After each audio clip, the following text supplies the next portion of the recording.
Do you ever ask yourself, how would my life be different if I had made different choices? Would I be happier? More wealthy? Here's a humorous novel that explores that question, venturing back to that magical time in the early 90s when grunge was taking over big hair bands. It was just when our hero, Amy Gare, began to face the real world. You Hawkeye fans just might enjoy the setting as well. Goodbye Def Leppard, I'll Miss Those Jeans by Steph Kramer can be found on Amazon or Barnes & Noble, and it's free for Kindle Unlimited subscribers. Ah, yes. What it would be like to be able to go back in time. How about let's go back in time about 3 hours ago, 3.5 hours ago, before what we just saw, which is one of the most confusing, I'll say shocking, but if I say that, then there'll be a bunch of annoying people that come on here and say, you were wrong all along. We knew this was going to happen. They weren't ever going to go undefeated, yada, yada, yada. This is one of the most shocking results I've seen in the history of this Kirk Ferentz-led program. I'm joined by none other than the guy who makes this all worth it and a guy who helps calm our every fear, and that's Coach Don Patterson. Late on a Saturday night following, again, what I am calling one of the most confusing and I think devastating losses, in at least recent history under Kirk Ferentz. Coach, welcome. You look good. In spite of what we just saw, I know these last 3.5 hours were not easy for Hawkeye fans to watch. So much to unpack, not enough time to do it. It's late. We're going to be here a while. You start, Don. You're usually better with words in these circumstances because I really don't know where to start. What on earth? What on earth? Well, as you are aware, their last two games have been against Oregon and Ohio State. as I understand it from watching the game tonight, they did a lot of good things in those two games too, but they simply made more mistakes than they made tonight. Played better tonight than they played recent in recent weeks at our expense.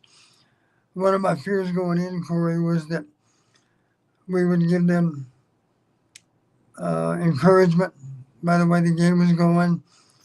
And you've heard me say before, if you're a favorite, you need to remove any hope that the other team has as quickly as you can. And we obviously never got that done tonight. I want to make something very clear before we go on. Let's just make this very clear. And you're right. I watched the Michigan State-Ohio State game, and I commented on it after the game. And they did do some good things in that game. I thought Ohio State played horrendously. And that's part of the reason I went into this game. Now, I'll admit, I was just wrong. I was just wrong. I was as confident going into this game as I've been for any Big Ten game for as long as I've been doing this show. And that is the truth. So I was just frankly wrong.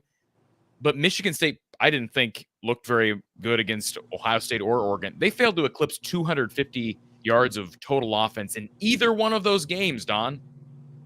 They put up 468 on Iowa today. Explain how that's possible.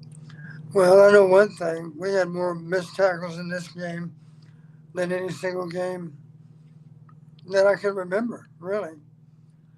And one reason we got into those situations, they got us isolated a lot in the open field. And we had some young defensive backs that were out there playing. And we did not do a good job of making tackles in the open field. We missed too many to count. I give the receivers credit.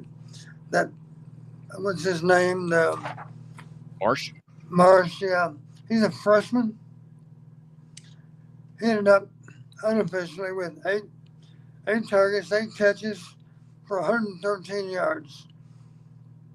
A lot of yardage after contact, too.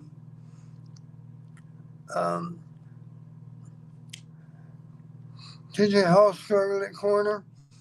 Nestor struggled at that same corner position. Missed more than 1 or 2 key tackles. Lever missed tackles when he was in. Maybe we missed Castro more than I thought we would. I don't know how much of our problem related to the guys playing in Castro's place. And Trigger got injured, come to think of it. Did he ever come back? I'm not sure that he did. They reported maybe early fourth quarter that he had been injured and was questionable to return. I don't know that he did return. But our guys got exposed in the open field. A lot of missed tackles. And we Cohen and Stringer did not return in this game. Go ahead, Don. Yeah. Well, other things that come to mind. It took us too long. In any number of cases in the first half, we weren't running the ball well. Well, that's because they were loading the box.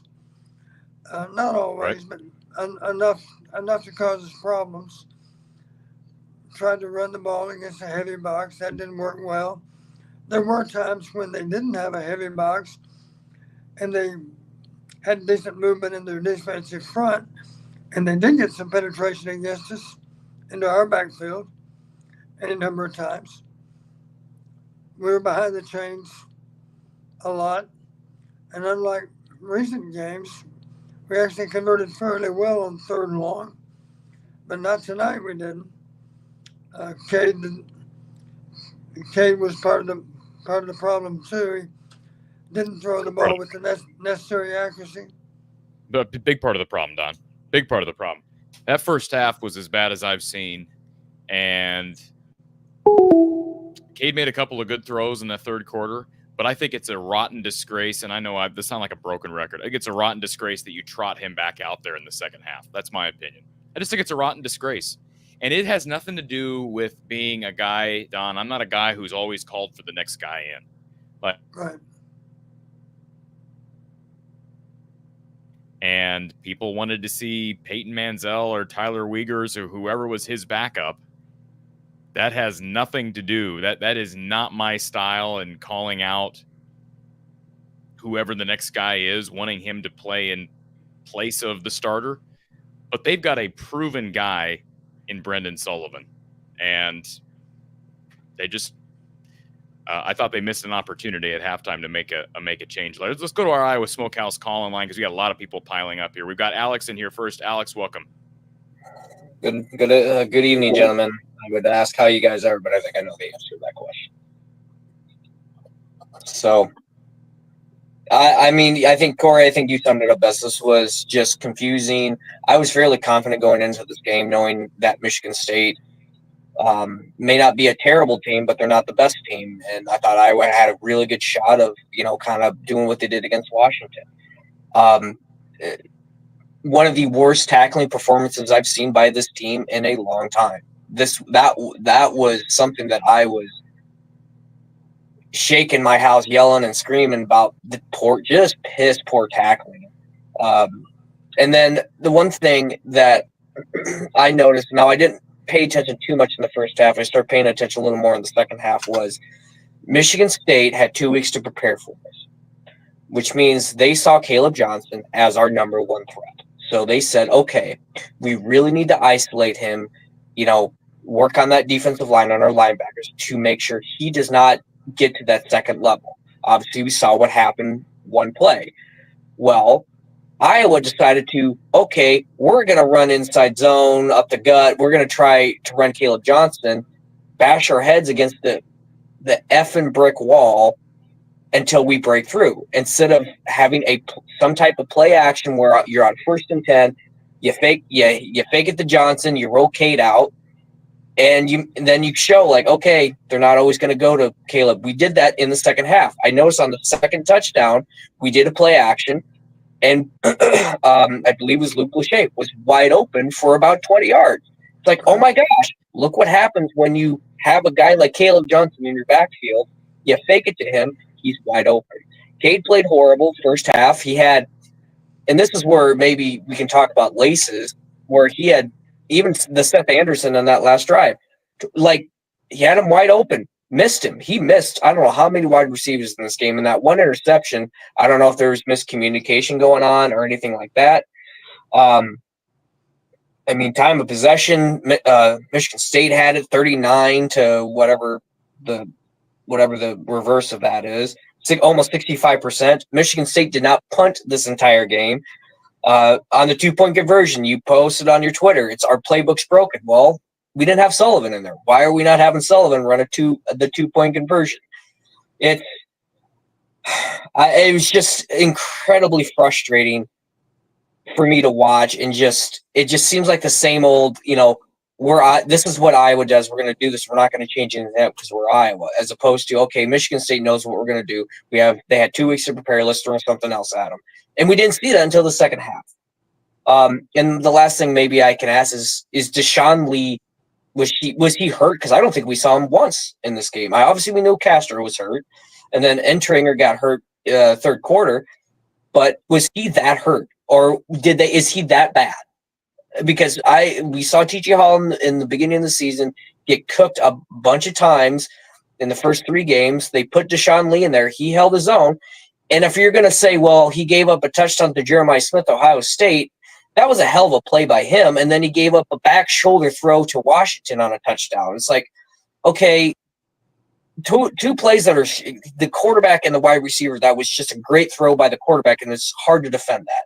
And if you're going to bench him for that, I scratch my head of I don't know. I'm kind of beside myself on this because I was fairly confident going into this. And I'm what is Iowa playing for? I think if we won out and got a little bit of help, Iowa had an outside chance of making the playoffs. Now, we play for wins. We can go to a bowl. It kind of helps with recruiting and everything. But as Iowa fans, as me, I was thinking, okay, Iowa still this is a great season due to our schedule, has a great shot to make it to the playoffs. We're dead now in the sense of that. So I'm not going to label this season as a failure.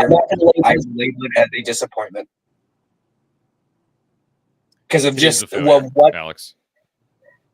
if we go 6-6, it's a failure. But I just, it's this huge disappointment right now. This team had a whole lot. It's a failure at 9-3. I'm sorry. No, I'm maybe not to that level yet. If we lose any other game, I could probably get there with you, but I don't know. I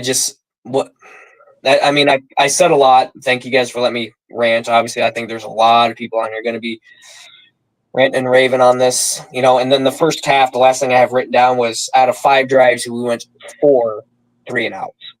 And it can't happen in a Big Ten game like that. So that was one of my frustrations in the first half. Realizing the way our offense has played this year, isn't it logical to expect that they're going to load up and commit to defending the run? And my point is, you've heard me say it before, you have to scare them out of doing that with man beaters. You've heard me talk about it a number of times. It's true. You have to have ways to beat them over the head with the fact that they're overcommitting to the run. And we didn't do that for the longest time. Obviously, in the second half, in the third quarter, we did some of that. That helped. And it worked. And my point is, you anticipate it going into the game, and you start the game running man beaters. I mean, we saw Vanderzee, get open a few times. We saw, Lachey have a couple double catches. I know at the very end he stepped out, but he still made it kind of a heck of a nice catch. And he was pretty much absent from the game. Howard made a nice play, in that last series, I believe, to get that first down. But it's just, we didn't start with that. This is where I think the huge knock on Kirk is, where he's like, we're Iowa, we're gonna do what Iowa does. We're gonna try to 3 yards in a cloud of dust, and this is where we have to change a little bit of the philosophy. Now, unfortunately, what this game does is it shows teams like Northwestern, Wisconsin, Maryland, and Nebraska. It's like, hey, here's how to beat Iowa. Michigan State just did it, and Aiden Childs, he's, I've heard that he's one of those hot and cold players where, man, look at tonight, he was up.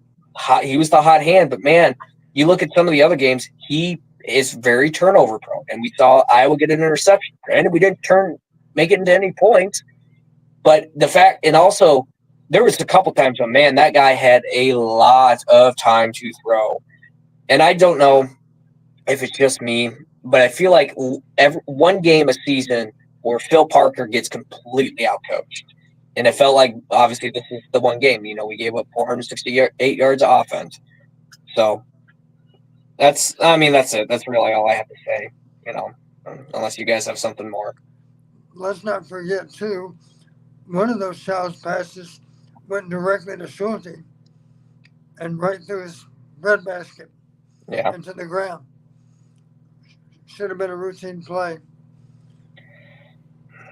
Yeah, I had a weird feeling when he dropped that interception. Like, it just feels like this is going to be a weird game. But, it looks like it's just the Don and Alex show. Looks like Corey's gone. So, I don't know. So, Coach, so maybe I can ask you while Carter tries to get reconnected. Like, as a coach, and you're kind of playing for a playoff. Now those hopes are essentially gone. How do you get your team motivated to play the rest of the games and compete? Like, what message do you give to the players at this point? Well, a man should be judged by how he responds to adversity. We've got more adversity now than we had a week ago. And if you're any measure of a man, then you'll respond the right way. You'll pick yourself up, dust yourself off, get back to work, and be more determined than ever to play up to your full abilities. Do you think the absence of Castro really affected this game as much as it did, or do you think that just Michigan State had a better game plan going in? Well, it did seem. I said a week ago they have 2 weeks to develop their game plan for us. We only have 1 week to get ready for them.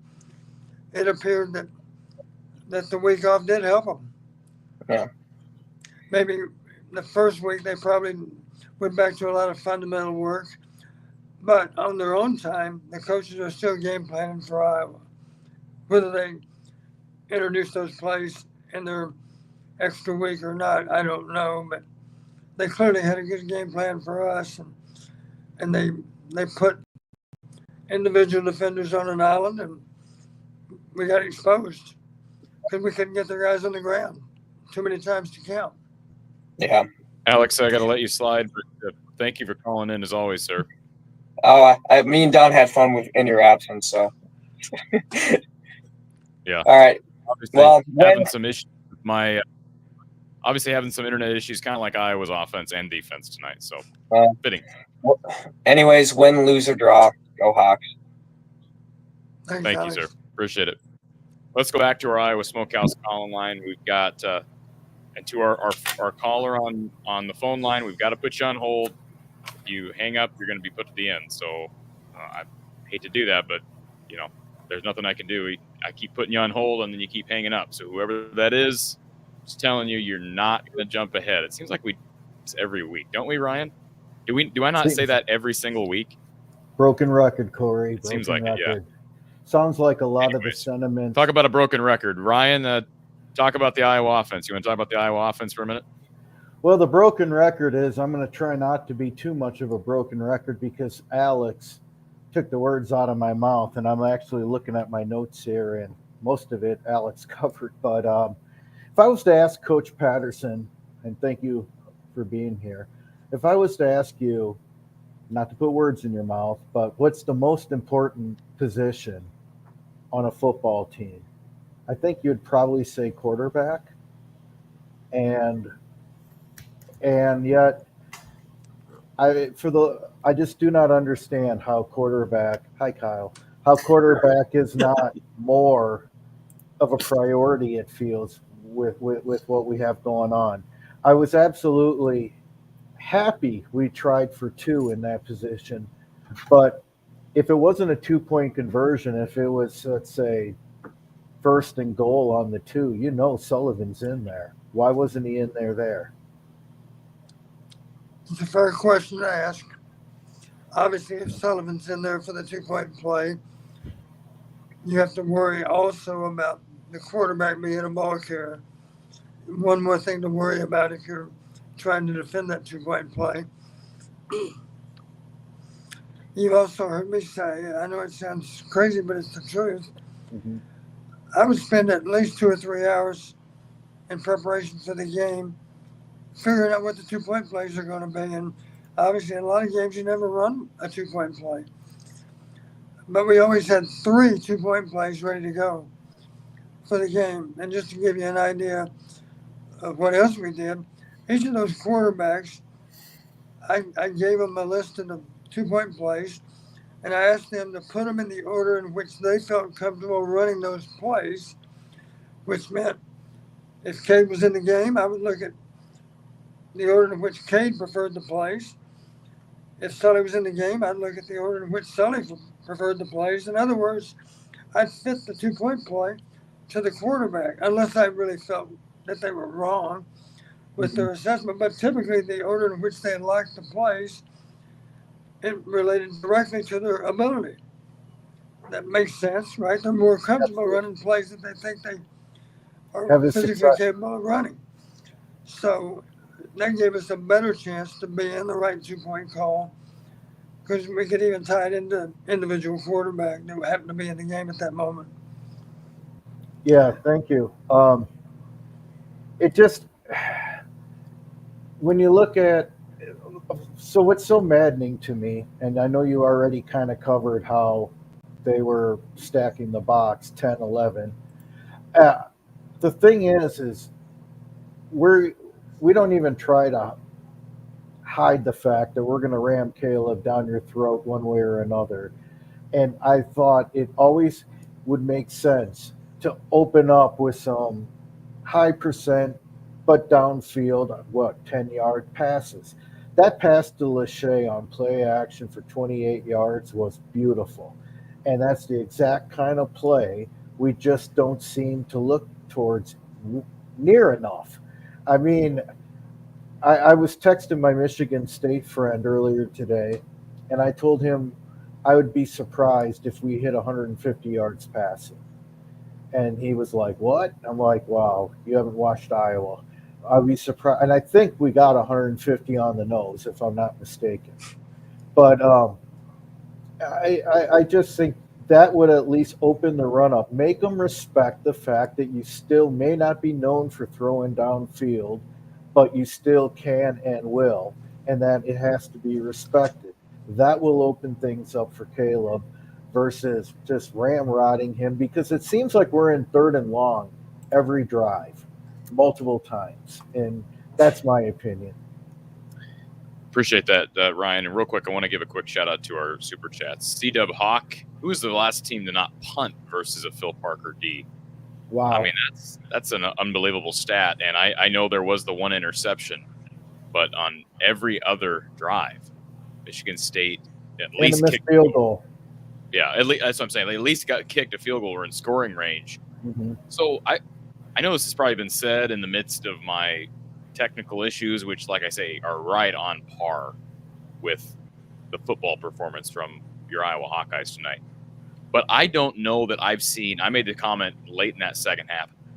Don, I've been watching Iowa football not nearly as long as a lot of people, certainly not been around Iowa football like you have. But I don't remember the last time I witnessed an Iowa defensive performance like tonight.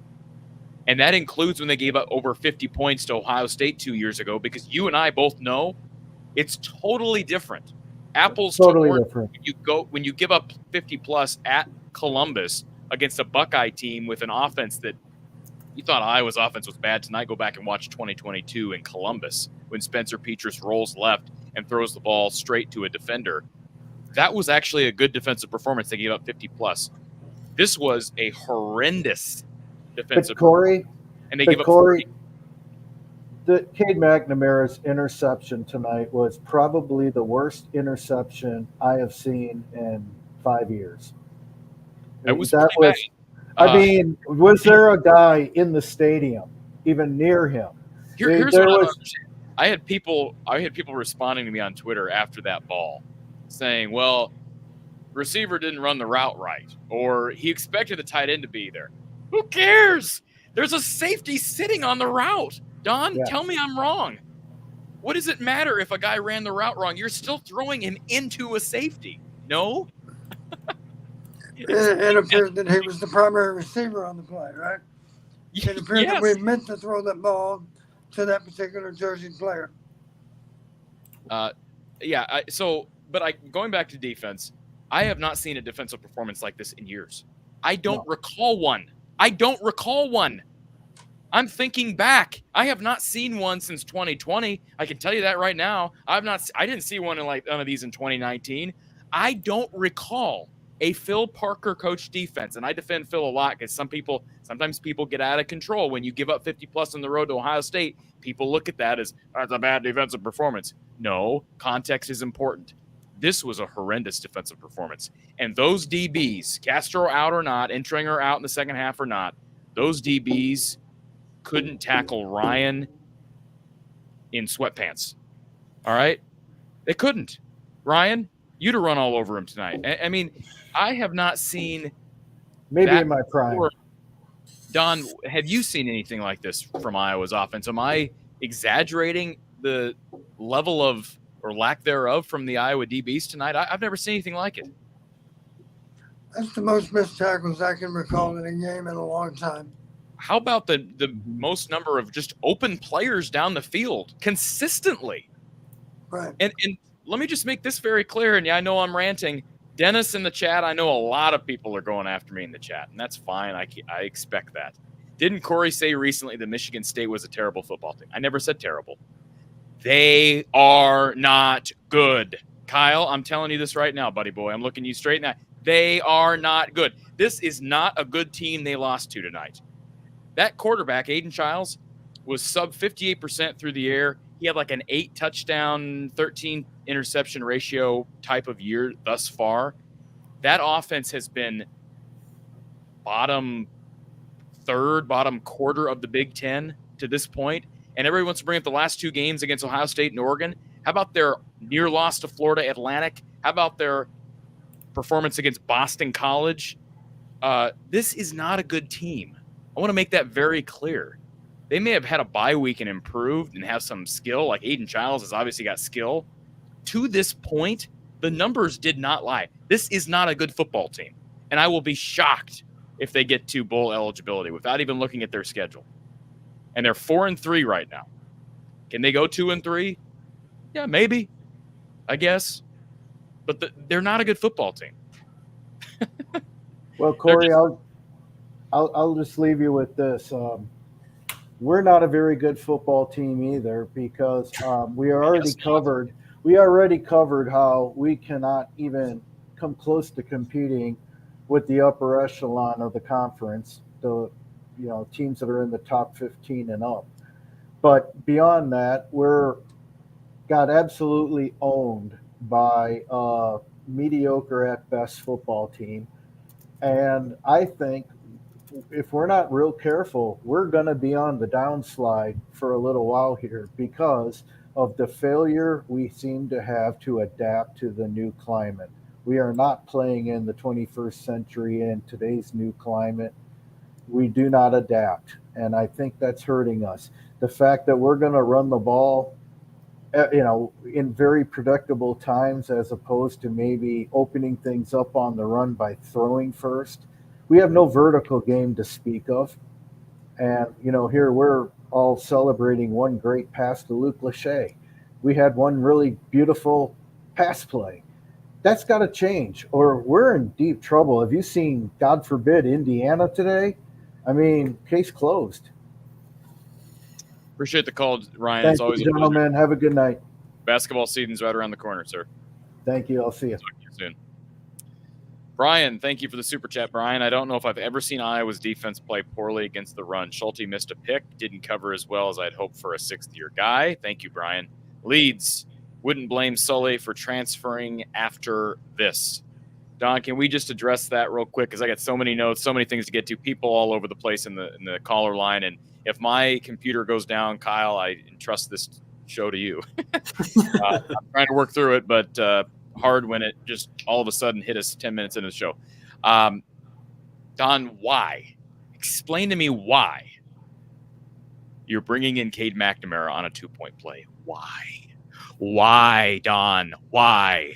If I had you here, I'd take your shoulders and shake you. Why? Tell me. Explain that to me. Well, the one thing we know, at that point, Michigan State is not at all concerned about any kind of play involving Cade as a runner. Correct. And that was, by the way, that was right after Sullivan made an unbelievable play where he grabs a high snap and finds his way into the end zone on a goal line situation. Oh, by the way, it was a critical down. I just don't. Yeah, I was amazed that it. First off, it took a really good set of hands to even handle the snap. And once he got that done, he had the presence of mind to still end up running the direction he was supposed to run. It was supposed to be play action left, roll right, with the tight end coming across the formation to be his blocker. So Sully went high in the air to fill the snap and then whirled around. And it had the same effect, of course. It was a good misdirection. It almost looked like that was supposed to be the way the play was executed, but it wasn't.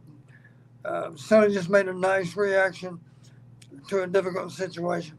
So, again, why would you bring Cade in on a 2-point play? You have one chance to get into the end zone on a very important 2-point play to cut it to a field goal. Why are you bringing in a statue quarterback who, hey, he ran for like 4 yards tonight. That's the first time I've seen him run for anything positive since week 1. Why are you bringing him in that situation? You say bringing him in.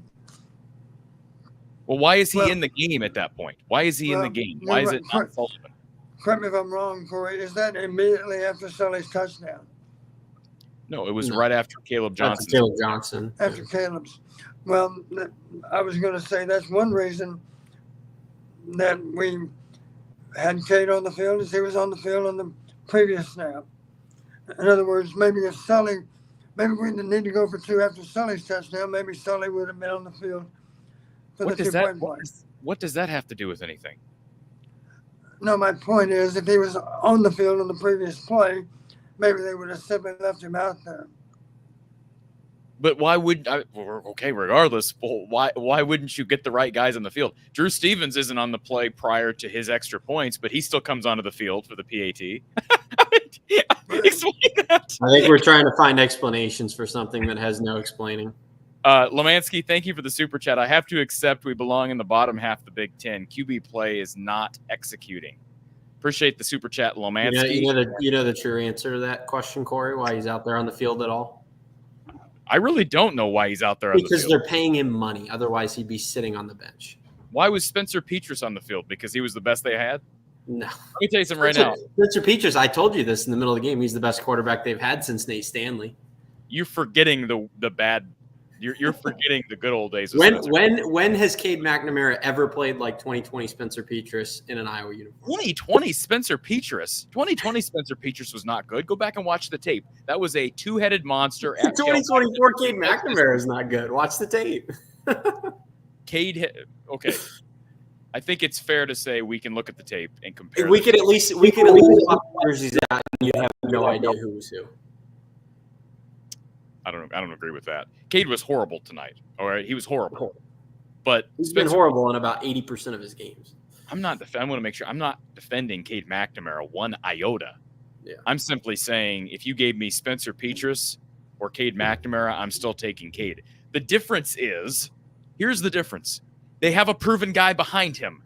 They have a guy who's played at a high level behind him in Sullivan, and they won't give the poor dude a shot. They won't put him on the field.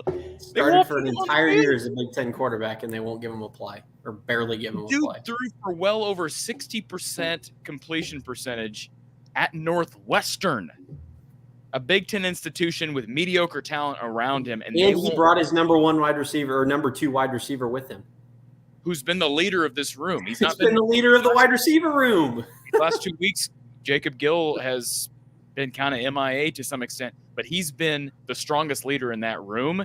And before last week, he was the best receiver on that. I don't know over now. Reese Vanderzie's playing well, which, by the way, he's still the best wide receiver in the room. I still think. Reese Vanderzee is our RTI Threads player of the game tonight. I thought these numbers look pretty modest on 3 catches, 47 yards, and a touchdown. But boy, Cade missed him twice in that first half where the one was just airmailed above RVZ, and the other one was thrown behind him on a simple crossing pattern. Right. He could have easily had 75 yards on at least 5 catches if Cade just puts the ball where he's supposed to. Talk about Reese Vanderzee, because he's really started to come into his own. He had that big flash in the pan week 1. These last 2 weeks, he's looked really good. He looks like, at least right now, the safest outlet for Cade McNamara, given his size and hands. How many targets tonight did Gill have? I only remember 1 off the top of my head. I'll try to grab that. No, let's see the one. Well, no, he had 2 because he had the one where he went out of bounds at the end of the game. Right. And then he had the other one where he had to extend. By the way, phenomenal efforts on both of those plays. I know he stepped out of bounds in the one, and it's unfortunate, but a phenomenal effort in that first half to extend out of bounds on a horrific Cade McNamara throw. That was a terrific effort by Jacob Gill. And he also had the carry. He had the one carry that ended up with nothing. He had one guy to beat, and was it Jordan Turner? Somebody hit him. It was read perfectly by Michigan State. So they did make some effort to get him the ball. Yeah. Here's another thing you can comment on, Corey. We're struggling on offense, as we've done in the past. I know of at least 2 examples in which we gained 9 yards on first down. And you know what I'm hoping for? You want me to just pass away during this show, don't you, Don? I mean, I just knew we needed a spark. My God, we got 2nd and 1. Run the ball. Wouldn't there be Run a the ball. chance we might go with a waist down? No. I'll tell you what, maybe the dumbest, and I don't know who to blame on this, if that's Tim. I have a feeling Kirk's got his hand in the straw, but anyways, one of the plays was right before the 2-minute warning in the first half, and we're so concerned with getting an extra playoff before the 2-minute warning that we basically just waste a down. We come up to the line of scrimmage on a waste down opportunity, Don, and throw a quick pattern to Caleb Johnson, which falls incomplete on a hurry-up play, which didn't make any sense. Why we're so rushed to get that play in on a waste-down opportunity, and it falls incomplete. And then they had you mentioned the other one, and both of them. Well, the one was an incomplete pass that was not a waste-down. You don't count that as a waste-down. You're throwing a 1 yard out, and then the other one was a run for I believe it was for Caleb. Yeah. So, anyways, RTI Threads player of the game, Reese Vanderzee out of Rock Rapids. Do you want to take a quick moment before we get to our next caller to thank Iowa Smokehouse? In spite of the loss, they're with us, and they're providing you great snacking products with their steak bites, their sausage, their barbecue sauces. Everything is tasty, and it can be delivered right to your doorstep with the code Hawkeyes for 15% off your order. Shop now, iowasmokehouse.com, and follow them on YouTube, Facebook, and Instagram. Again, that's iowasmokehouse.com. Use the code Hawkeyes for 15% off your order. And Brad Van Meter down at State Farm on Fleur Drive in Des Moines. Give him a call for free insurance.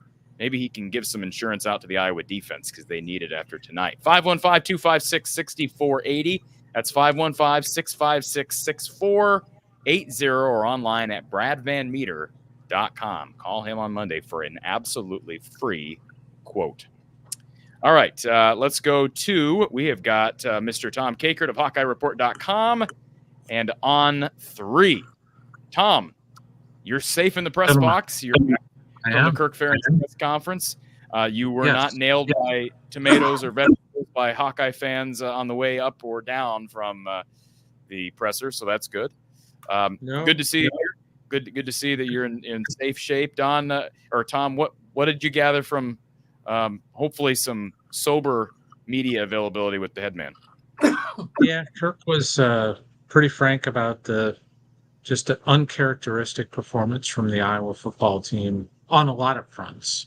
I think the only thing that he felt good about was probably maybe some of the stuff on offense in the second half and Caden Weegan returning kickoffs. Beyond that, not a lot of bright spots. Uncharacteristically poor performance from the Iowa defense.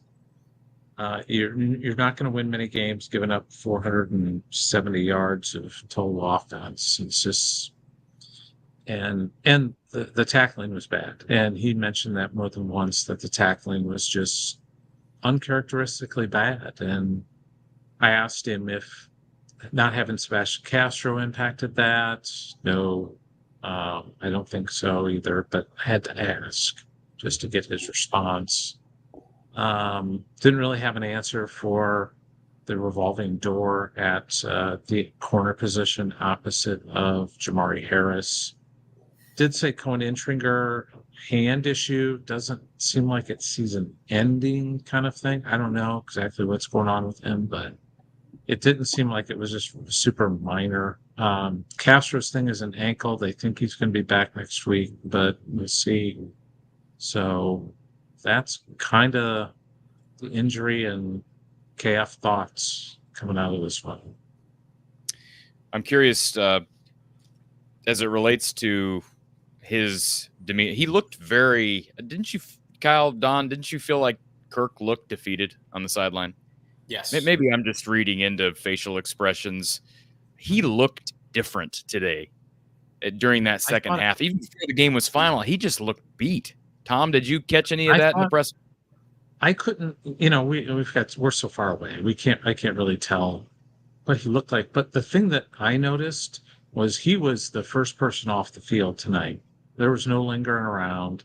He didn't even wait for the team to swarm. He just got off the field. And I thought that was kind of surprising that he just he wanted to get off the field and just be done with this one and put it to bed. And hopefully they'll learn from this, because this is just They stepped in one tonight. They just did. This was what some of us worried about. I talked about it this week a little bit, that it just felt like potentially a trap game, but I thought that they would create enough turnovers with Childs. And they hung around in this game. That's the remarkable thing. As bad as the defense was, they would bow up and stop them and keep them hanging around, kicking field goals. But the offense was just awful in the first half. And then the defense was just, frankly, kind of bad, with the exception of bowing up a little bit in the red zone. I mean, it was bad the whole game. Coach, do you have anything for Tom specific? I really don't even know where to go with. Well, I mean, unless there's something else that Kirk brought up. Don, do you have anything specific for Tom? He mentioned Castro and him being out, the impact there. Tom, I guess I'll ask the question that Corey's already posed. A 2-point play, a critical 2-point play at the time. I asked about it. Okay, and what was the response? I asked him, I said, you had Cade in there. You've used Sullivan in those goal line situations. And basically he said the play they had called was better for Cade.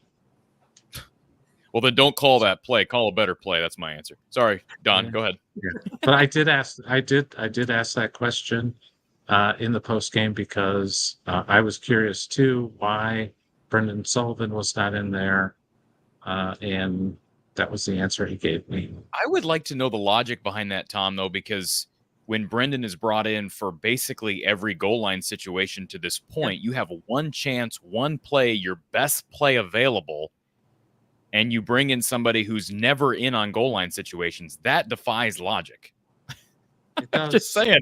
I thought it was a strange decision given that they've kind of committed themselves to Sullivan inside the 5, and why not just use him inside the 5 on a 2-point play? It's not like you have to rush him in because it's just, a 2-point play. It's kind of, you can kind of just run it. And it was Look at it this way. I believe Sully's touchdown was on 3rd and goal at the 2. If I'm not mistaken. Does that sound right? 3rd and goal at the 2 is a lot like a 2-point play. Yeah, It almost is a 2-point play.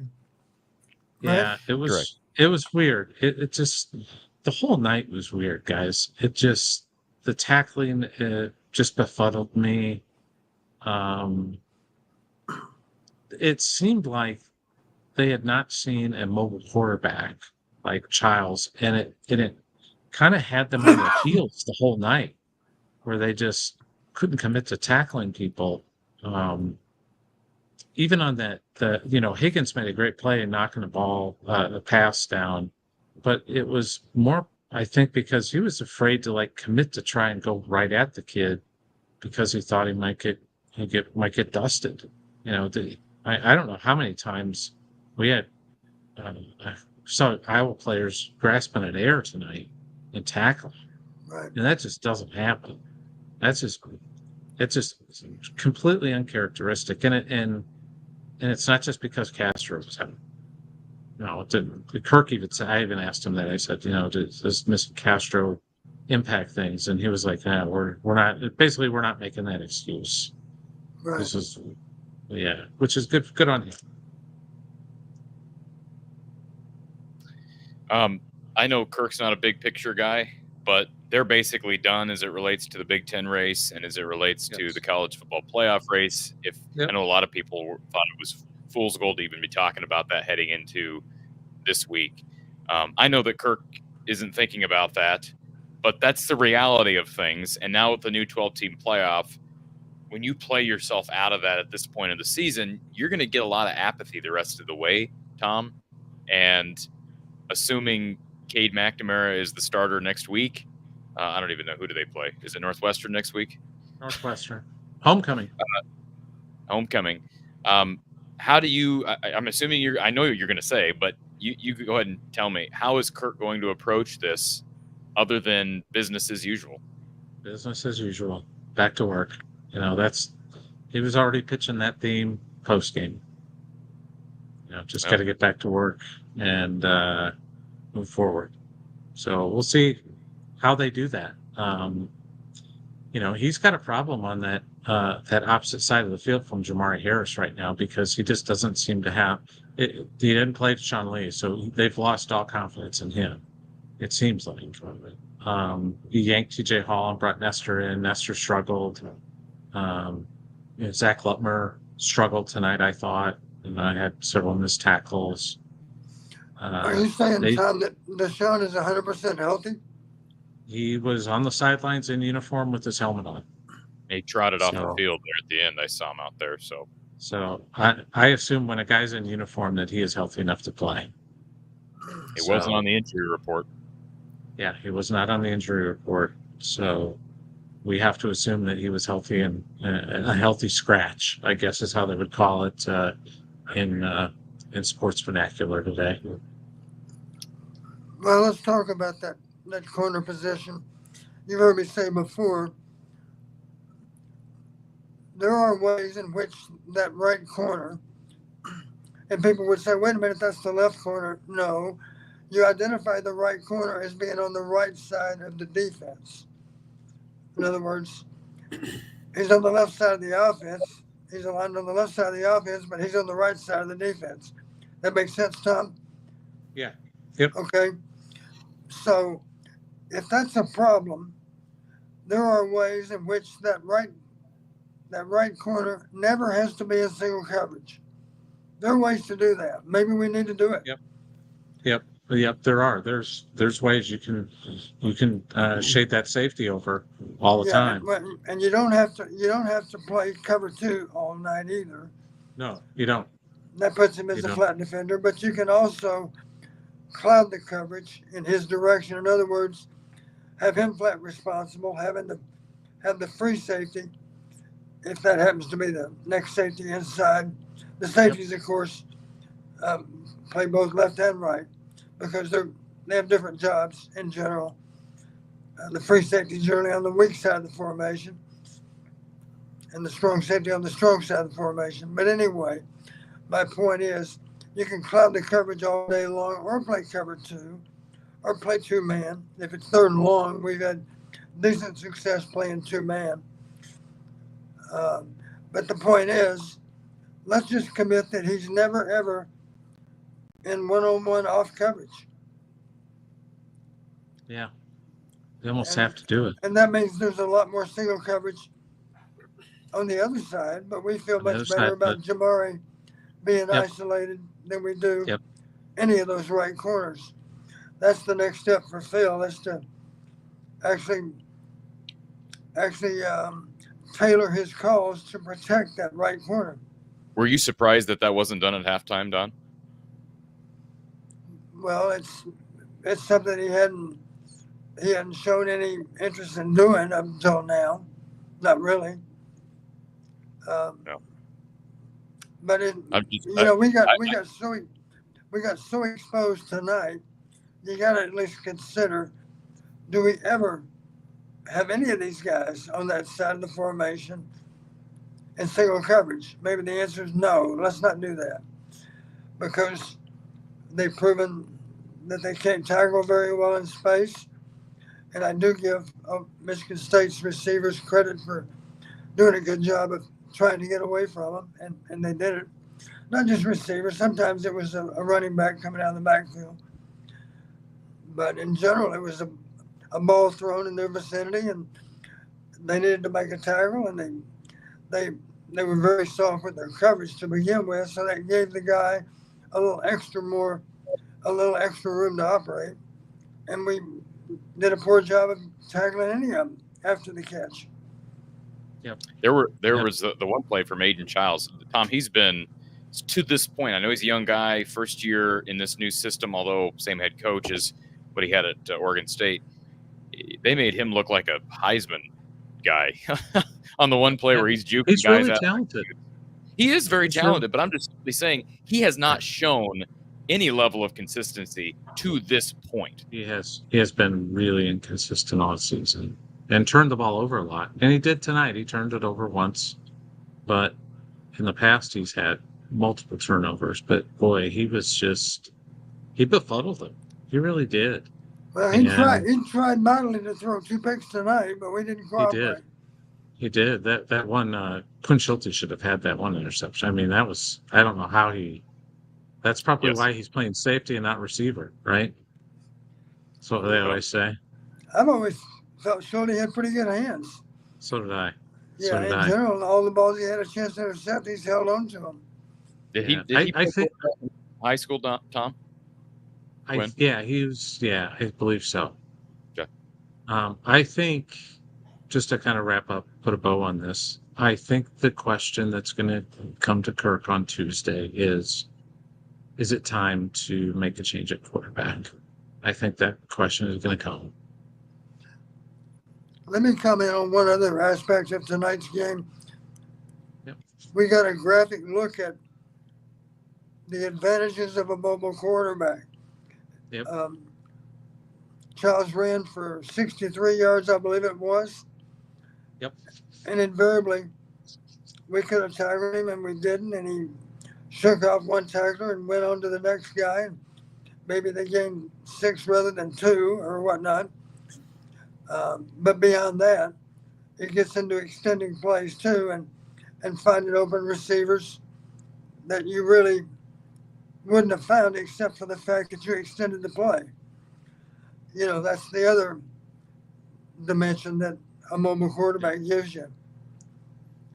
Yep. I don't know Tom, if can go I ahead, just Tom. come in 1 second? Yeah. Yeah. One of the things you talked about, Tom, them kind of being afraid to commit to tackling Childs and some of the other players. Yeah. One thing I thought, and you can correct me if I'm wrong, I felt like Phil was afraid to dial up pressure on Childs tonight. Like, one of the big cover-ups for a bad corner or for poor cornerback play is to not have them have to guard a wide receiver for 10 seconds of play. I didn't think they sent pressure tonight. Like, I thought maybe the answer would be in the second half, or the adjustment would be, I know Phil doesn't send all out blitzes constantly, but some of that timely pressure that has come in at different points in good games. And I didn't see that tonight. That was one thing that really confused me. Yeah, that's fair. That's really fair. Yeah. During the game, Todd Blackledge did comment. He said, one thing I know that bothers Phil, he's concerned about playing a lot of man coverage because he feels like we need a lot of eyes on the quarterback because he's capable of shaking tackles. That's one reason he didn't do it, obviously. Yeah. I thought that the biggest concern for me was the tackling, just at the point of attack, because there were just so many times where it seemed like they would normally tackle a guy at the line of scrimmage or right near the line of scrimmage, and they were just getting shook, not wrapping up, and guys getting 5-6 more yards, or sometimes he just flat out misses and it's 10 yards down the field and it's a first down. And I knew I knew Michigan State would come out pretty strong because Jonathan Smith is really good in his first 15 or so. His script is always even against Ohio State and Oregon. He was going up and down the field early. He's a really good script guy. But they just couldn't stop him the whole game. It was 20-20. They were just cooking it the entire game. Their punter never came in the game. Yeah. And to be completely clear, this is a Michigan State team that was outside the top 100 nationally in total offense heading into this game. Tom, safe travels back home. I know it's a hike. So everybody go over to HawkeyeReport.com, follow Tom at Hawkeye Report on Twitter, and we'll look forward to hearing how you guys react to this. And I know it's a busy time for everybody covering the beat and covering Iowa, however they do so. So keep your stress load low, even though this is a weird time for Hawkeye football, because I know basketball is ramping up as well. Tom, thank you for joining us. Okay. Thank you, Tom. Thanks, guys. Take care. All right. Tom Kakert, HawkeyeReport.com. Thank you, Brody, for the super chat. Do appreciate that. Had that up earlier. And Jack says, Coach, why did we continue to play press on their wideouts in zone D and getting ran by their receivers? I don't have a good explanation. One of 100 questions that could be asked tonight. I thought there were times early where, and I know sometimes you feel like early in games with Phil Parker coach defenses that they kind of, I mean, this is an Iowa defense that's known for being that quote unquote bend, don't break. They bent a lot in that first half. It's very similar. It's funny. It's almost eerily similar to what they did against Washington. Remember, they gave up a lot of yards early against Washington. It was all covered up, though, because they got pressure on what's his face late as the game went on and started to get big plays on the other side. They got a big return from Caden Weege in that game. They had a strip sack. That was really the difference. That was my key in this game to getting a comfortable lead early, is get a couple of turnovers. Quinn Schulte had a chance at one. They weren't able to convert. And then the other interception they had from Intringer, they weren't able to convert on that one either. And so anyways, going back to this comment, I felt like they were playing off the wideouts a little bit too much early, and which enabled Michigan State to get up and down the field quickly. However, they held them to 4 field goals. And when Iowa came out in that third quarter and scored that quick touchdown, you're thinking, it's 12-7. They got dominated in this first half, but Iowa's defense stymied up when they needed to. They bent, only gave up 12. But when you start giving up touchdowns in that second half, I'm no longer defending you, because you've not only given up yards now, but you're giving up scores. And you talked about missed tackles. Is Michigan State just full of these elite ball carriers? Like these guys who are just like striking Desmond Howard-esque Heisman moves and making our guys spin like tops. It looked like they were covered in soap tonight or something. Who are these guys that Michigan State all of a sudden has for an offense that ranked outside the top 100 heading into the game? I mean, they put their foot in the ground and Iowa guys just fall to the ground. I mean, where is this coming from, Don? Well, a lot of it's poor tackling technique. We get overextended trying to attack a ball carrier in space. You know, you gotta chop your feet. You gotta not dive at the guy. You can't blow him up because he's too good an athlete for that. You just gotta get him on the ground and don't overextend. Corey, thank you for the super chat as well. It's time to bench Kate, he says. Tackling this season is so bad. We'll wrap up. All right, before we get to our next caller, our call line, of course, sponsored by Iowa Smokehouse. A reminder, I know it's hard to want to support anything when your team loses, but check out RTI Threads because they are also involved heavily with baseball and basketball, both the men and the women. Shop it all at rtithreads.com. Football athletes including Aaron Graves, Jacob Gill, Carson Shire, Zach Lutmer, and more. Again, that's www.rtithreads.com. We're going to take a quick break. We'll be right back with more. You're watching Iowa Postgame with Coach Don Patterson. Hey, what's going on? I'm Ryan Glick, co-founder and CEO of Groove. And if you're a real estate professional, I have something I think you're going to be interested in. We've developed a platform that's transforming the way deals are prospected and managed in the real estate world. With Groove, you can organize real estate data in one place and share real estate deals with just one click. Join other real estate pros and reclaim up to 90% of your time. Head over to letsgroove.com/signup and start your free trial today. Chasmium believes every young athlete deserves a shot at greatness. By making data analytics accessible and easy, they provide a new way for coaches and athletes to improve their game. Chasmium's digital scoring app, all-in-one stats, and chart software enable teams to quickly and easily find new ways to strategize and harness the power of data. Join Chasmium in revolutionizing the world of youth sports with tools that make a difference. Schedule a software demo or sign up today at chasmium.com. Chasmium, where sports technology sparks victory. We are back here, Iowa Postgame with Coach Don Patterson, and we're going to go back to our Iowa Smokehouse call-in line, and we have, let's see who's up next in the queue. We've got Thomas here with us. Thomas, welcome to the show. Hey guys, what's up? Not a whole lot. Why are we so reluctant to use a quarterback that can move the pocket, that can run?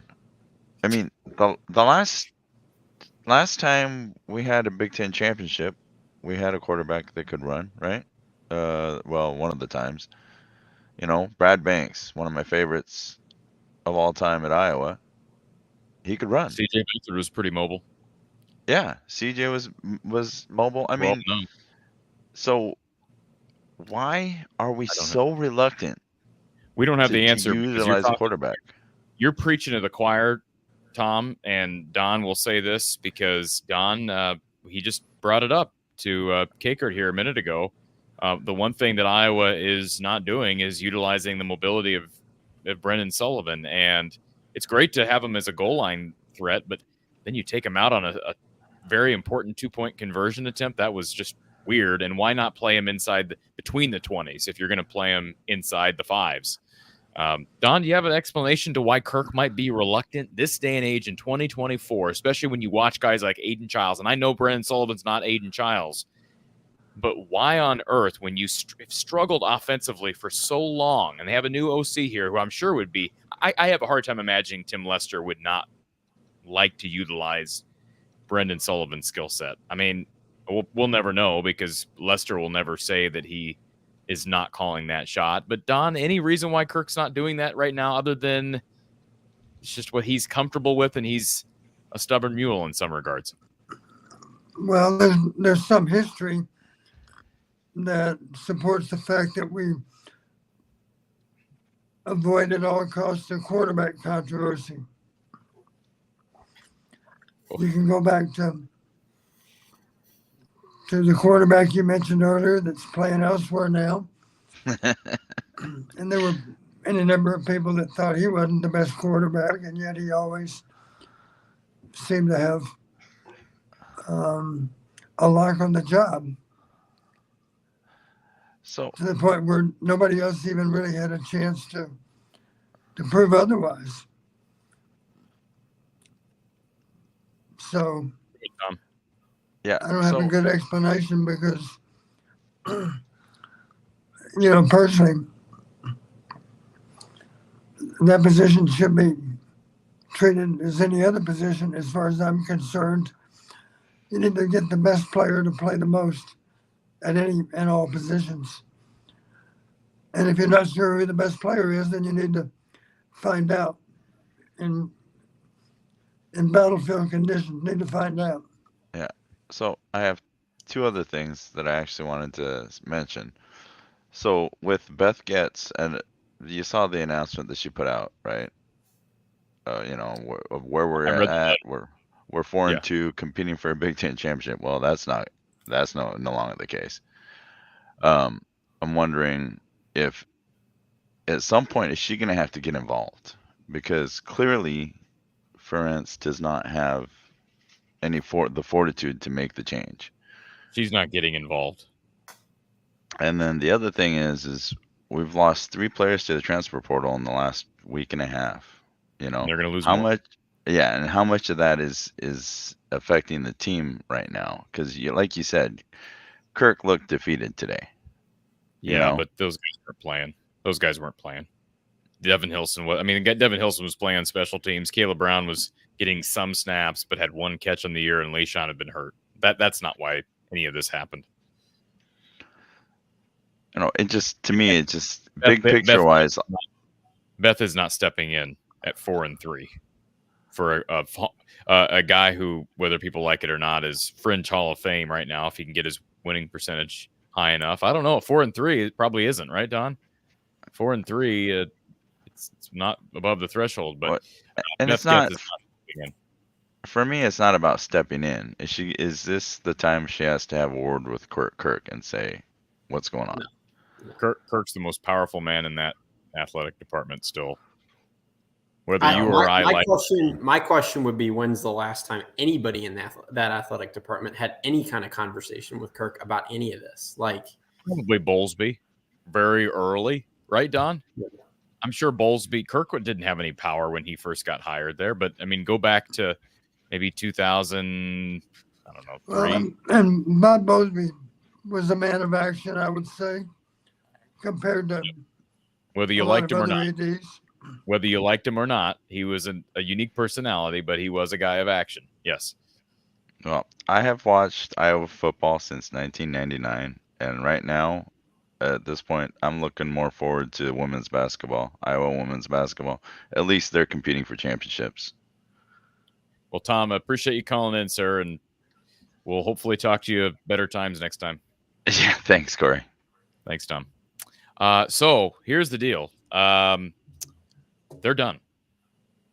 Yeah. This team's done as far as goal. Like, here's what's sad and also not sad at the same time, Don. They lost 3 games. They shouldn't have lost to Iowa State. They were up 13-0. They blow this game. It's a horrible loss. It's a bad loss. I'll stand by what I said. This is not a good Michigan State team. This is a Michigan State team that just now got to 4-3 and nearly lost to FAU. Statistically, they're outside the top 100 in total offense, outside the top 100 in rush offense. Both those categories, they were exceptional against what we thought to be their excellent Iowa defense. Iowa has played their way out of any consideration for the Big Ten championship game in Indy, Don, and they're now outside the conversation for a playoff spot. Besides pride, with the emphasis on the playoff, what do fans that expected that heading into the year, expected to be in contention late with that schedule, with all the seniors that were returning, and with the expanded playoff, how do you encourage fans to not become apathetic right now? Because a lot of fans are looking at this and saying, we're done. We got 5 games left, but the season's over in my view. I know you don't view it that way, but how do you comfort those that are feeling apathetic already at this point at 4-3? Well, at this point, they're probably glad we're playing Nebraska rather than Indiana. But what does it matter? If they win out and they go 9-3, what does it matter? This sounds terrible, but what does it matter? What does it matter if they go 9-3 and win and go to the Quickfire Bowl featuring Kyle's papa? It doesn't matter. It doesn't matter. You know what I'm saying? Like, yeah. Now all of a sudden the Badgers look pretty formidable too. Mm-hmm. So the sad part of it all is a win over all of the remaining opponents is going to leave a lot of football experts saying, so what? Let them really count for much. That's the way a lot of self-proclaimed experts would respond. Like so what? None of them are very good. Well, but I don't care if they're playing Ohio State, Penn State, Michigan. It's not going to get them anywhere but a bowl game, Don. And bowl games don't matter in the grand scheme of things anymore. They're not important to people. And unless there's absolute chaos at the top of the Big Ten, they're out of even tiebreaker scenarios now with 2 losses. Right. Because Ohio State and Oregon aren't losing. I would be shocked if either one of those teams. Maybe Ohio State drops a game, like maybe they lose to Michigan, but I don't think they're going to drop another game. And Oregon looks like they're possibly going to run the table. So Iowa's played their way out of this. Jack, thank you for the super chat. Tom, they look like they didn't expect any of that tonight, like they had just prepared incorrectly. Corey, thank you for the super chat. It's time to bench Cade, and tackling this season so bad no one will wrap up. I think we had that earlier, but do appreciate that, Corey. And do you think after this Cade performance they start Sullivan, or do we just keep seeing Cade? Don, it's time to throw your guess in the box. Can I quote you first, Corey? Sure. Corey, you know better. I know better, but Don, do you know better? Is there any chance we see Sullivan starting next week? I don't think so. No.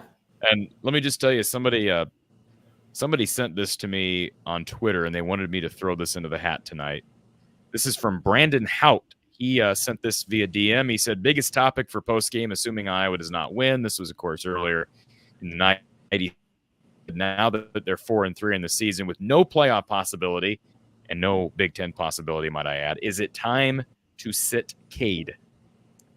That question it's a great question from Brandon, but it's irrelevant because it's not how Kirk looks at this. Kirk is not looking at this like, well, the season's over, we might as well just play for our guy next year. Even though that might be the smart thing to do and the logical thing to do, Kirk's not doing that.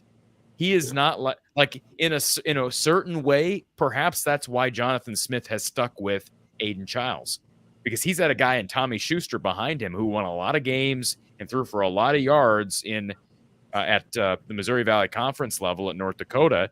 And he is stuck with a guy who was in the red with turnovers, who was below 56% completion percentage on the season, perhaps because he's playing the long game? That's a fair question from Brandon, but Don, there's no chance that Kirk does that, right? He's not going to look at this and say, well, we got 5 games left. We're out of the playoff race. We're out of the Big Ten race. We might as well go with the guy who we want to start next season and give up on Cade. He's not going to do that. No, I don't think he'll do that. Should he do that? Should that be a consideration, Don? Well, if you want to generate more interest in Iowa,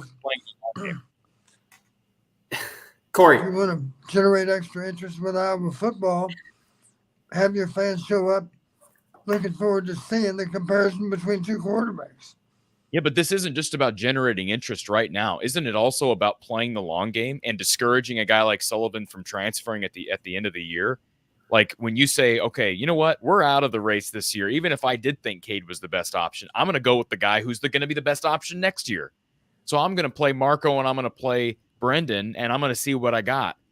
Fans would like that, but it would also potentially set Iowa up for better things ahead offensively next year. Am I wrong? Kirk didn't bench a quarterback that Utah Tech benched. Yes, but Utah Tech benched the same guy that Kirk kept trotting out. They went to the Big Ten championship game last year. Nobody cares. He threw for 78 yards a game and threw a ton of picks. It doesn't matter. Okay, this is a totally different scenario. Okay, First of all, I know it is, but they have a guy in Brendan Sullivan who is primed to be the guy next year. Yeah, and they also have a roster that's going to be depleted after all these players leave. So at some point, in my opinion, you have to start looking at how do we gear up for different times, because this is sort of unprecedented what they're going to be heading into next season. Well, I mean, one of the things I worry about too, or wonder about, and I don't know, you can chime in, Corey, but if Kirk's not, say Kirk has in his head he's not coming back next year, does he care about next year? Wow, we're throwing everything out tonight. I love it. I don't know. Is it a ridiculous thing to say? Does he care about next year if he's not coming back? They're losing like what? What are they losing? 18 out of 22 starters? If Kirk had in his mind that this is his last year, he's going to hang it up. Why would you just put your head down and go with Cade McNamara, whose ceiling is here, when you have a guy like Marco or like Brendan who's mobile and maybe can excite some fans? That's what he does. Because it's what he does. He doesn't at this stage in his career, he is not going to go against what he's done his entire career. There is nobody. This is the whole problem. There is nobody there. From the outside, it looks like there's nobody in the media. There's nobody on the team. There's nobody on the coaching staff that can change his procedures and what he does. At least that's how it looks. I mean, I don't know anything, but that's how it looks. It doesn't look like there's anyone in an Iowa administration that can change his mind. I mean, he's in a state with no NFL team, with no MLB team, the fans are going to show up. They're going to pay for tickets. They're going to watch the games. It's been enabling for years. You know what I would do? And Chase, appreciate the super chat. He says, top 5 worst loss in Kirk's career. If we don't make a bowl game, do you think any pressure gets on Kirk after the season or going into next season? Unfortunately, no, he's not going to be under any pressure. He could go 6-6 this year. And, well, he says if we don't make a bowl game, they're going to make a bowl game. Yeah, they're going to make I have could you imagine them going 5-7? And beating Northwestern and then losing out or something? Well, just a reminder. PJ went 5-7 last year and went to a bowl game. Yeah, that's true. So they may have to lose. Because of their academics, he'll have you now.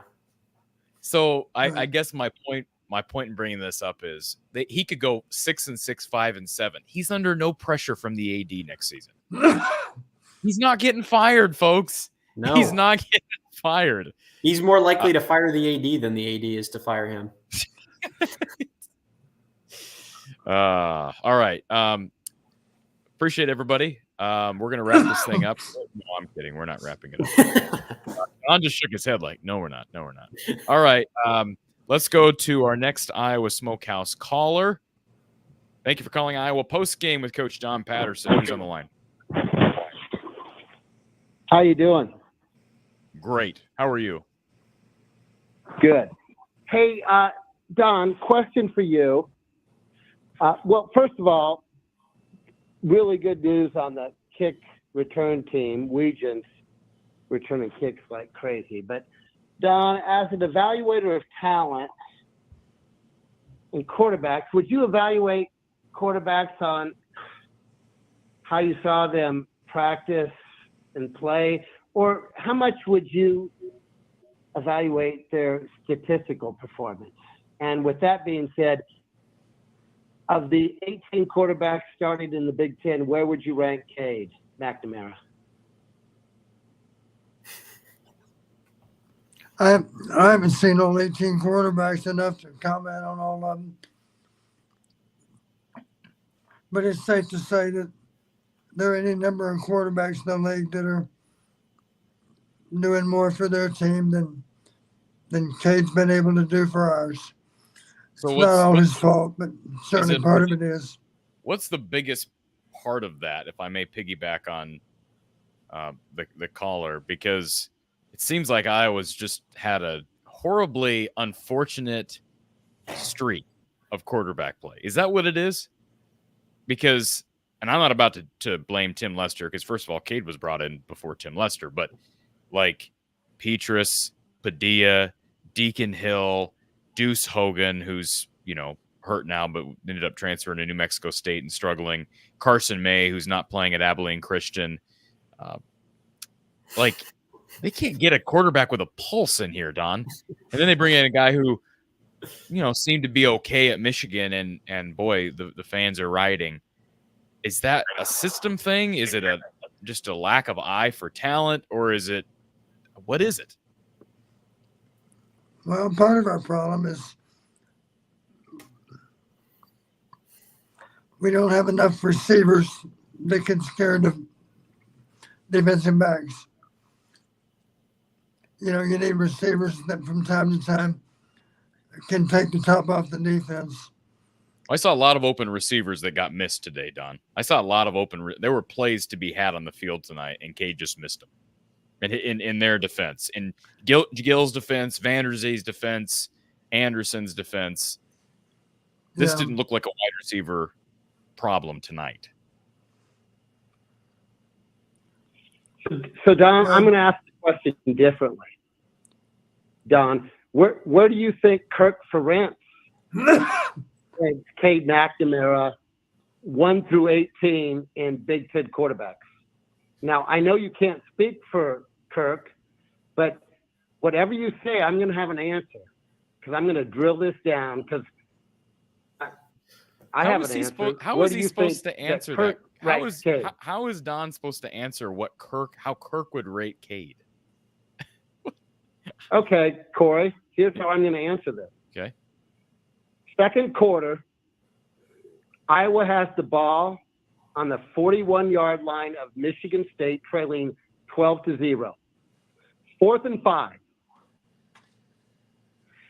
Kirk took Cade McNamara out of the game and traded Cade for a 58-yard field goal. That tells me all I need to know about how much Kirk Ferentz has in faith of Cade McNamara converting a 4th and 5. He kicked him out of the game he didn't punt. He kicked him out of the game to try a 58-yard field goal. Riddle me that. I think there are better examples that you could use than that, because Drew Stevens can make it from 65, and he's very narrowly missed that kick. Very narrowly missed that kick. Has he yet? What's the longest field goal? He hasn't been asked to kick long. He has not been given 58-yard field goals to kick. But I'm telling you right now, the kid can make from 60 plus. What's the longest field goal he's ever made in his career? It doesn't matter. He hasn't kicked field goals of 58 plus. It does matter. No, it doesn't, because he's not the one calling it. Kirk took Cade out of the game to try a 58-yard field goal. Okay. Well, Anyway, That was a what- good decision on Kirk's part because yeah, Corey's Don- correct. Don, back to Corey's you. correct. Our kicker has a When you were chance to make a coaching, kick when from you were 58 coaching, yards. At what point did you look at your statistical performance of your offense or your quarterback and make decisions on the field based on the statistical past performance of the quarterback or the offense? Or did you always go by feel? Because Kirk's feel tonight was, I'll trade the 4th and 5 at Michigan State 41 for a 58-yard field goal. Where did you trade off statistical performance and history with what you were seeing on the field? I'm going to make that exact same decision. I'm going to kick the 58-yard field goal. I think you're on the wrong horse.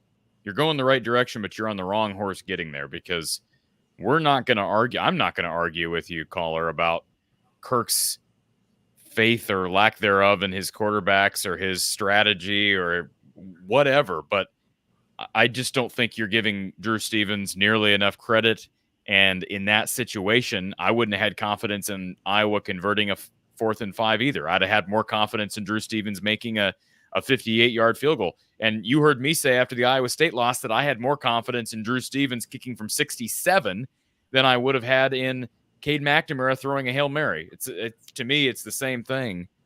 And they gave him a chance at the 58-yarder, and he missed it by a yard or two. I would point to the lack of use of waste downs in the past as a better indication of lack of faith in that decision. I would have kicked the field goal too. Sure. I'll just leave with this. This is a sad indictment of Iowa's offense, that you would trade the odds of a 58-yard field goal. I don't care who's kicking it. There's a ton of guys in the NFL that make from 58 in the NFL, 40% is probably an amazing performance. So for Iowa to trade off in college a 4th and 5 for a 50, this is no indictment of Drew Stevens. Well, let me just It's remind an you indictment of the lack of faith of the Iowa offense and how absolutely just Let me just remind you Kirk has that no faith in it. Michigan State sent out their field goal kicker for 2 55-yard field goals tonight. Very close to what Drew Stevens was sent out for. So to act like it's unheard of for a coach to do that, Jonathan Smith of Michigan State did that with his field goal kickers, with his guy tonight. So For the record, 58 yards is 3 yards longer than 55, and he was 1 of 2 from 55. 3 yards. Not 2 of 2. His kick missed by we're just talking in circles, but his kick missed by a yard, and it was wide right. It wasn't short. That's all I'm saying. It had the distance from 65. Okay. Distance is not the problem for Drew at 58. Not at all. A Smith kick for Drew wouldn't hesitate to let Kim try a 58-yard field goal. Here's the problem. Hold on, caller. A kick from 58 yards for Drew Stevens is equal for many kickers of a kick 45 to 48 yards. He's got a gifted leg, whether you like that or not. He does. Hey, Corey. Drew has never made a field goal longer than 51 yards at Iowa. I don't care. That's not true. He made a 54-yarder against Northwestern as a freshman.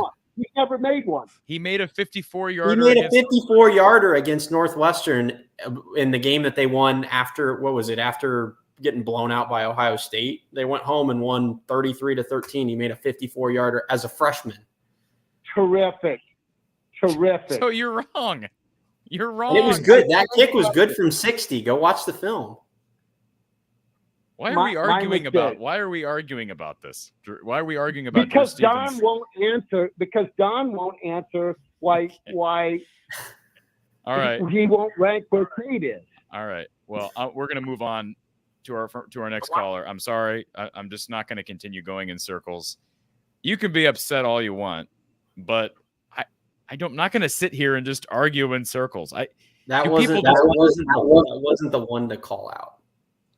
No, That wasn't the there's decision to so call many out. other things you can focus in on and call out on for Kirk and his decision making. How about, can we bring up something else? And I tweeted about it at the end of the half, Don. And maybe you're going to tell me that I'm way off on this. But how about this? And this, I'll just read you my tweet verbatim. Why would you not burn a timeout with over 20 seconds left in the first half on 4th down? It's 4th down and 2. Michigan State comes out for a 55-yard field goal. Iowa has 2 timeouts remaining. They're down 12-0. And let me make this very clear. I retweeted this and I explained the 55-yard field goal, which was later missed by Jonathan Kim. Had Iowa called a timeout, I went back and looked at the tape. Hawkeyes would have had the ball at the 37-yard line with about 20 seconds to go, down 12-0. And if they decided not to ice the kicker, they would have had an extra timeout. Even if they chose to ice the kicker, you still got 20 seconds left with the ball. Why would you not call a timeout in that situation? Why would you allow Michigan State to drain the clock down under 5 seconds when you're down 12-0? That's a bigger indictment of his lack of faith in Cade than the decision to kick the field goal by Drew Stevens.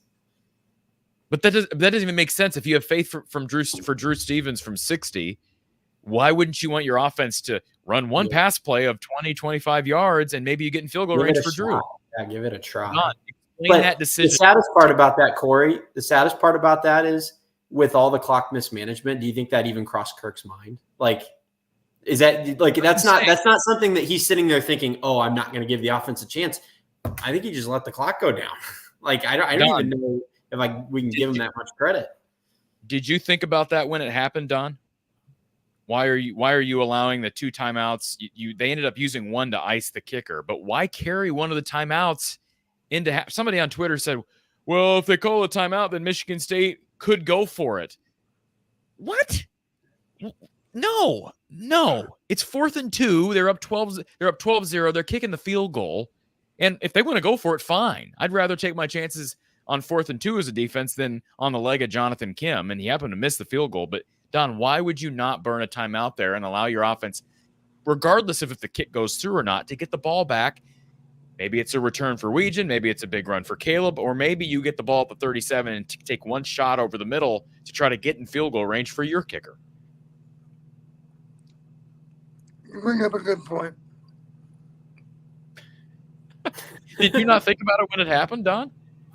Yes, I did think about it. All right. Do you have an explanation as to why you would not do that? No. Can I clip this little portion out and post it this week? DC Hawkeye says the last 5 years, Iowa was at the bottom in the division. Was at the bottom in Division I for offense. Beth had to make him release Brian. The damage was done by nepotism. The Roosters are now home to roost for a few years to come. We are in a ditch, says DC Hawkeye. Appreciate the super chat, DC Hawkeye. Always a pleasure to hear from you and appreciate your support of the show. This is a very interesting time, guys. Don, you know this, but Kyle, you're just a fellow fan. This is an interesting time for Iowa because they're out of the playoff race. I mean, officially out of the playoff race. Regardless of what people said, Kyle, heading into this game, they were still in the playoff race. They were still in the Big Ten championship race. They are, by all accounts, out of both. So if that's what matters to you, the season is shot from that perspective. And now you head into next season. Who do they lose next season? Should we run through the list real quick for everybody? Pull it up. Cade. Go ahead and pull it up. You need to tell me who they lose up front. Cade, Castro, Fisher, Higgins, Jackson, Lachey. Defense, they lose Black. They lose, Schulte. They lose Harris. I mean, I know I'm missing guys. Richmond and Jones as well. They lose their center. They lose their left tackle. What other guys up front on that offensive line? Is Connor Colby done, or does he have one more year? I think he's done because didn't he play over 4 games his freshman year? Yeah. He's gone. Luke don't Lachey, did you mention Lachey? have one more year. Are you counting KJ as a loss or not? Yeah, probably. Yes, AJ goes to the pros. Yeah. I mean, think about what that team is going to be like. That's why it's a fair question to say, is Kirk going to return next year? And the schedule is a bear, Don. They bring Penn State and Oregon to Kinnick and go to Wisconsin, Nebraska. I mean, they've got 5 very losable games next year. And Southern Cal, if I'm not mistaken. And Southern Cal, yeah, they go to Southern Cal. They go to okay, with all those guys leaving, can you say that they're going to win that game, Corey? Okay. What game? The Southern Cal game? Yeah, going to USC. I would, if all those guys were coming back, I wouldn't. I know that Southern Cal's lost some games this year, but I expect them to be really good next year because that's a program with a lot of money and a lot of history, tradition. I'm looking at that's not even to count, by the way, how many guys they could lose in the portal. Because, we've talked about briefly, Corey, about somebody like a Xavier Wampa. I mean, he's going to look around next year on the defense and the offense and go, "I'm alone here." This is not a team that can win anything. Let me actually read you. This isn't the schedule in order, but let me actually let me pull this up here. Let me actually read you Iowa's Big Ten schedule for 2025. Not even Big Ten schedule. I'll go the whole schedule from start to finish. So they play Albany and UMass. Those are their 2 guaranteed games. At Iowa State, home against Indiana.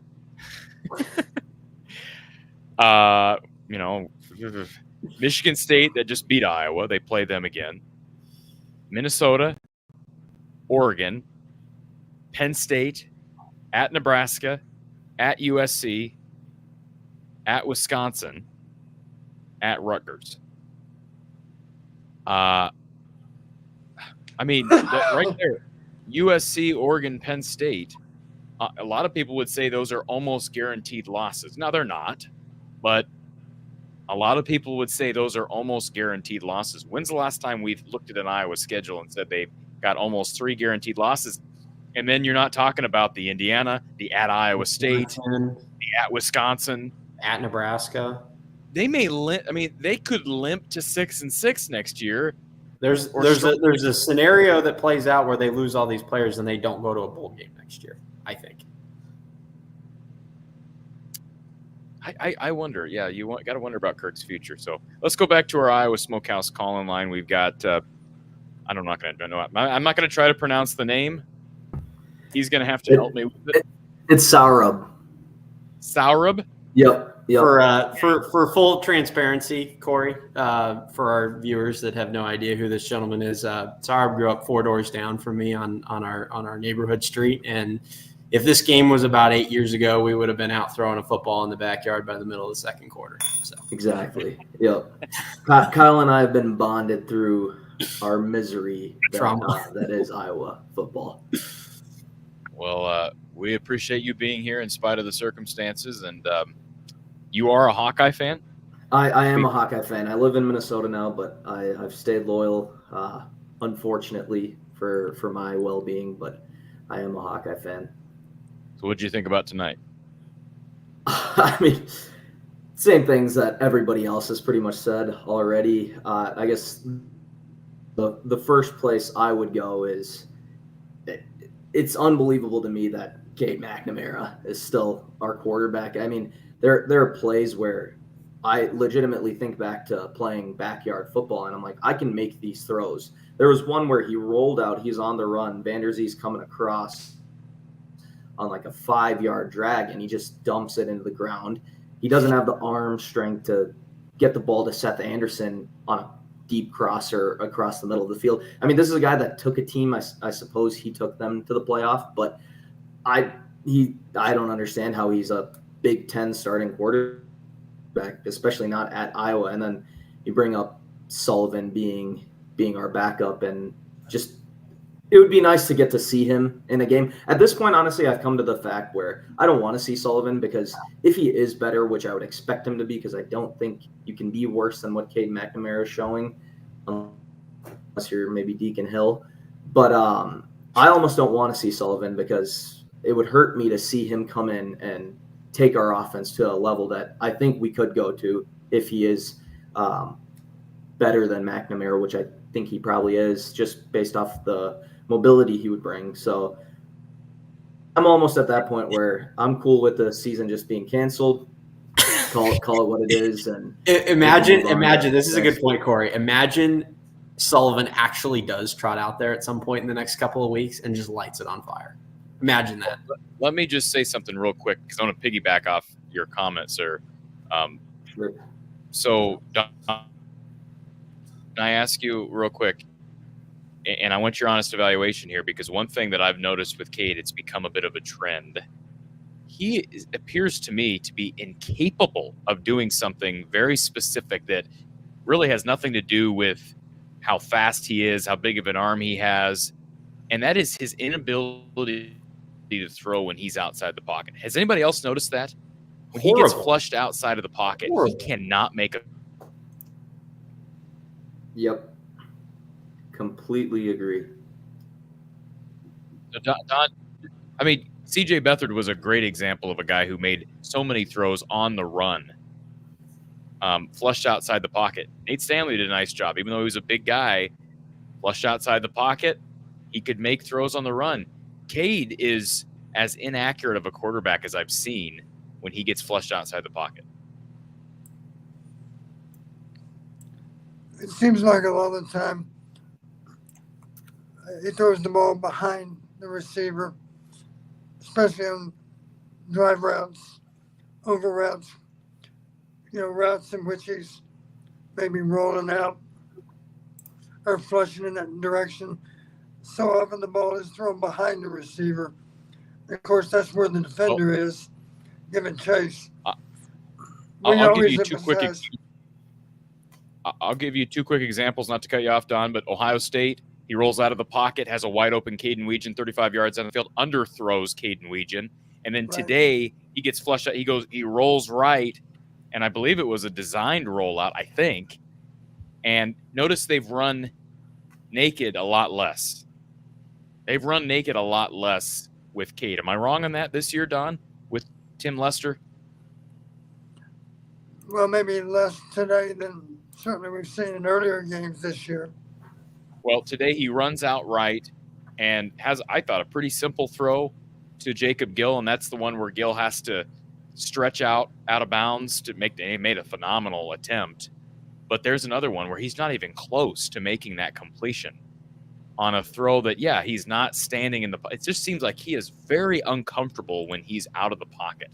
It's not just about his ability to get forward, to get positive yardage on the ground with his legs, but it's the ability to make a play with his arm when he's outside the pocket. He doesn't seem to have that right now. Yeah, he just got issues with accuracy both in and out of the pocket, really.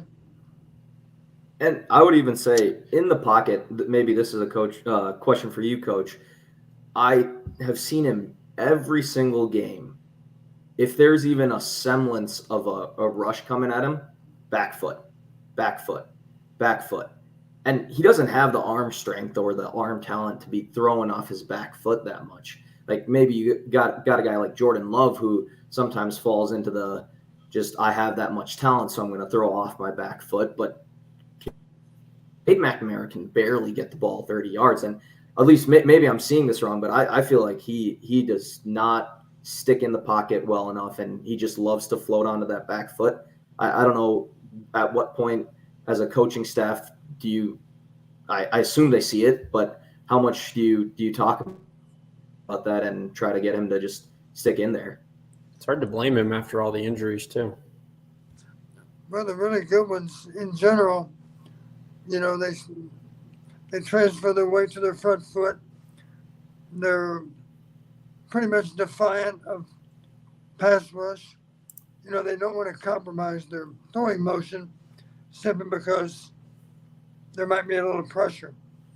So the really good ones step into the throws without regard to pass rush, really. That's just who they are. They step into their throws. They transfer their weight. The ball doesn't sail. Agreed. Yeah. I completely agree with that. I'm going to make a comment on the screen. I want to know if any of you guys caught this today. When Cade came off the field after the opening drive of the second half, did anybody do some lip reading on what he turned to the crowd and said? No. He turned to the crowd and appeared to jaw at them and say, "It's a new half expletive." After one drive and after that hideous first half, he turns and that's what he does. He turns to the crowd and says, "It's a new half, B." And I'm just sitting there like, it's not it. No. That's not it. I missed that. Yeah. It'll be on Twitter, Corey. You'll see it at some point. Great. I can't wait. Glad he finally gets a touchdown throw, and that's what he thinks. You, as a competitor and Sarah played college athletics too, like on any level, when you are struggling like that, you don't do that. I mean, you don't do that. Anybody that's competed anything, when you're struggling like that, you don't do that. And if you do, you better be able to back it up. And you better. You're putting yourself on the hot seat.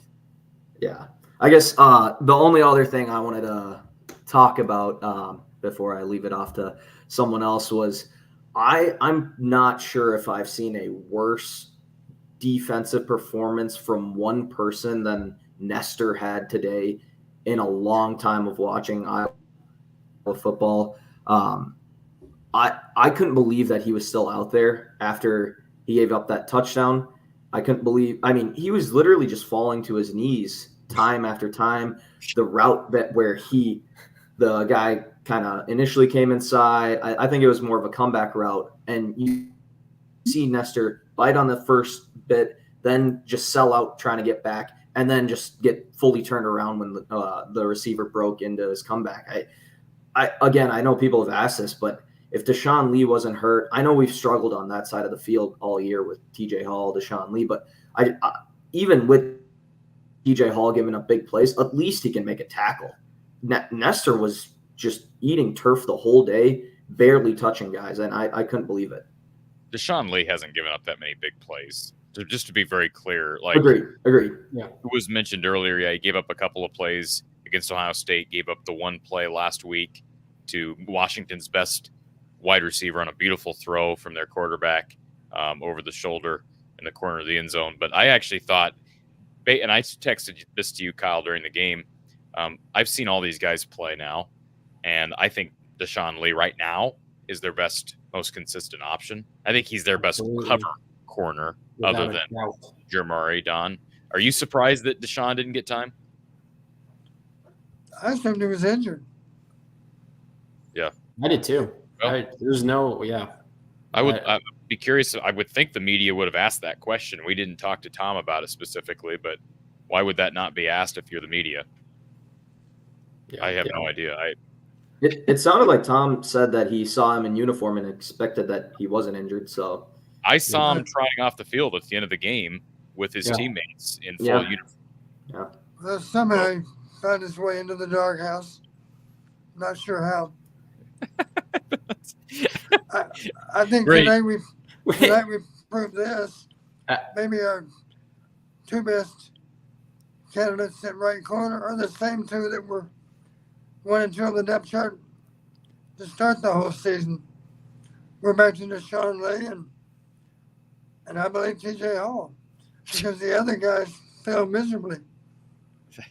Well, it might be time to start running another Tegan Davis or maybe Jalen Watson. I'm almost surprised Jalen didn't get some time because they've liked him so far. He's young, but Phil hasn't been afraid to trot a freshman out there in the past. Well, I think my solution's better. We simply have to call the game to protect the right corner because we don't want him in single coverage.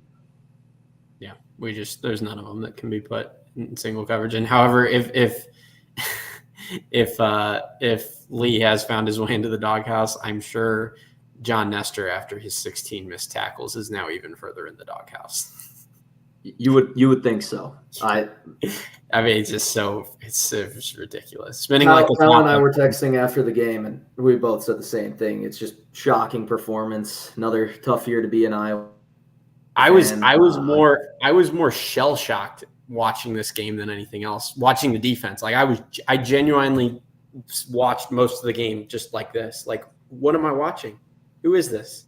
Like, there are some games like to me the offense, when the offense was bad, it made me upset because it felt like there were some simple answers and there were some things that were so obviously wrong. But like watching that defense tonight, it was just jarring. It's like, and what's jarring about it especially was that this is the first loss of the season. You got to get back on your feet. But this did them in. Yeah. There is no recovering from a perspective of your big goals. Their big goals are shot. There's no more West Division that you can hope to back your way, to the top. There's no West Division anymore. You're done at this point, and I think that's what's most frustrating. Is it Sourab? Sourab. Okay. Yeah. Right. Yeah. I'm not going to get that for a while. So call in again sometime. Right. Appreciate you calling in, and keep sticking with them. That's all I can Definitely. say. Thanks for having me on, Kyle. Good to see you. Really good to see you, sir. Thank you for being here, sir. Appreciate it. All right.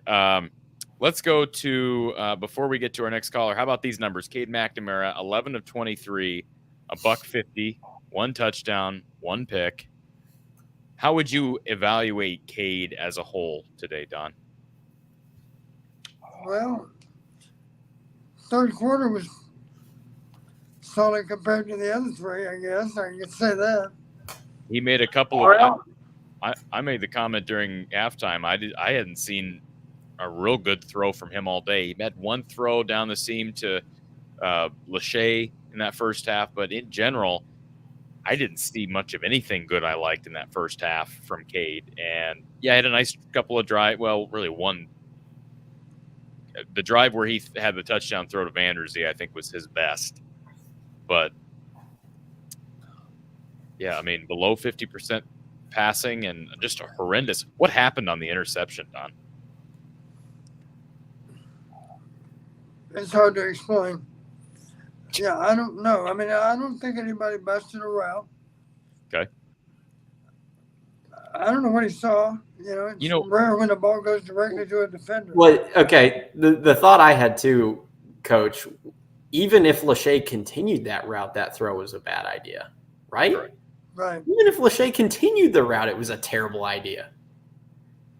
I remember something you told me, Don, that Hayden would have said when Deacon Hill threw an interception in the red zone, in the end zone. After one look at it, Hayden would have looked at you and said, "Get him out." Would he have done that? Would Hayden have done that today after seeing that throw from Cade? Probably yes. He would say, maybe not get him out. He would have said, "I've seen enough." I've seen There you go. Which is a longer version of get him out. Yeah. All right. Before we get to our next caller, do want to take a quick moment to thank Brad Van Meter and his team down at State Farm. Mentioned him earlier, but if you need a quote on insurance, and certainly we all need good homeowners insurance, maybe it's renters insurance, auto insurance, give them a call. Brad and his team, they're all Hawkeye fans, and in spite of the team struggles, they're going to be loyal to you no matter what. www.bradvanmeter.com, or you can call him at 515-256-6480. His office is down on Fleur Drive in Des Moines. Again, that's Brad Van Meter and his team down at State Farm in Des Moines, 515-256-6480. Also, if you've not checked out RTI Threads, you can do that over on their website. It's rtithreads.com, and here is their NIL apparel line. And yes, a lot of football players, but also basketball, guys like Josh Dix. If you're a baseball fan, you can check out the Swarm baseball apparel, but also up-and-comers for the football team like Zach Lutmer and Carson Shire. You can check it all out by visiting rtithreads.com. Just click on the NIL Athletes tab, and this will take you to their NIL division. Again, RTI Threads. That's rtithreads.com. All right, let's go to our next caller. Thank you for calling Iowa Postgame with Coach Don Patterson. Who's on the line? I ain't got much to add about the game. Kurt's stubborn. Cade's terrible. And Steve Gase fed. He lifts his middle finger, adjusts his glasses, and says, "You don't like it? too bad. Go suck on them apples. But the reason I called was I wanted to know if Don saw the podcast with Gallery and the other kicker with Matt Sherman. No, No, I haven't. Don's shaking his head. Well, it's pretty good. It's about 2 hours, and they talk about you and Bobby Elliott and Hayden a lot. Okay. Who did I It's just? pretty interesting. If you get a chance to watch it, it's pretty good. We want to have. I was actually talking to a good friend of Matt Sherman's here the other day. We want to get Matt on this show at some point. So, good stuff. What podcast was that, sir? I wouldn't normally promote another podcast, but that kind of piques my interest. You know, I don't know. I was just flipping. It was Nick Gallery and the place kicker at Iowa at the time. I can't remember his name now, but they were just talking about their careers in college football and talking about you and talking about how Don just got so mad at him one time because he wasn't doing his 4-step back progression to pass. He tried to sneak a couple more yards in there, and Don just got mad as hell at him. You know, Don's got that temper. He's a loose cannon. You know, you watch this. Yeah. show long enough.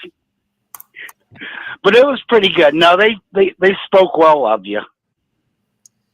They Well, said Hayden was the CEO, and you were like the first lieutenant. there you go, Don. First lieutenant. First lieutenant, okay. That's better than second lieutenant, I guess.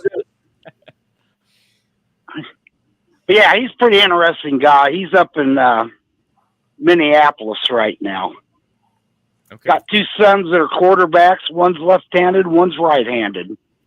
And you're talking about Hurley. What was his name? Is it not Bobby Hurley? What was his Brian? name? Brian Hurley. Yeah. Yep. Yeah. Okay. Yeah. Brian's got doesn't he have a Hawkeye website that he runs? It could be. Okay. Yeah. No, good stuff. We'll have to check that out. I was just flipping channels and run across it, and yeah, it's real good. But I won't keep you. Just as far as tonight, it happens sometimes. It does. We appreciate you calling in, sir, and appreciate the suggestion on the show with Matt and the guys with Hurley's podcast. We'll check that out. All right. Good night. Thank you, sir. All right. Lemansky, appreciate the super chat. Lemansky says the fan base is in pain, but none more than my third stooge, Corey. Well, here's what I'll say. I am not in pain. All right. I'm past pain. I'm numb. But he says adversity demands internal fortitude. And yes, Don talks me off the ledge. I promise you I'm not on a ledge. Man, Kyle, can I just say something real quick? We're 2 hours into the show. This show has taught me a level of self-control. Because I get on here and the people just come after me like they just... They do. Wow. Yeah, the comments have been tough tonight. I'm not going to lie. So angry. I mean, that level of anger in this fan base, Don, like, Corey, I hate you because you said Michigan State was crap and now we're crap and I'm just angry. It's like they took the bottled up feelings of watching Deacon Hill and turned it towards you. Hey, let me just say, Michigan State's still crap. Can I still say that and get away with it? That'll make sense. Michigan State's still crap. Michigan State's still crap. One good performance doesn't change my opinion. Now, if they go out and who do they play next week, Kyle? Let's pull up their schedule while we're getting your next caller on the line. Thank you for calling our Iowa Smokehouse call-in line with Coach Patterson. Who's on the line? Circle Herc. Hey, Circle Herc, how are you? I'm doing lovely. I live in Ames, and so I can hear the sirens going off down the street as Iowa State won, unfortunately, again tonight. They came back. Did you see what happened in that game, Corey? No, I don't. I know what happened in part of the game. I know UCF was up 2 scores, and I know there was a pit. what, 2 pick sixes or something to that. There was effect. an interception that they ran all the way down to the 1 yard line, and the guy did the stupid thing of dropping the ball on the 1 yard line, and Iowa State got the ball back. Oh, he did. That's the reason they won. They won because the second pick six was dropped on the 1 yard line.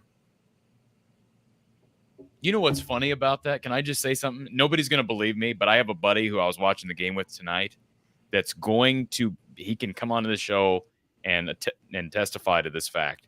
During the Iowa game, it was halftime of the Iowa game, I flipped over. This is crazy. I flipped over to Iowa State UCF and saw Rocco Beck's first pick six, which was a horrible throw. It was actually after a big hit on Rocco Beck. Looked like he got concussed on the play.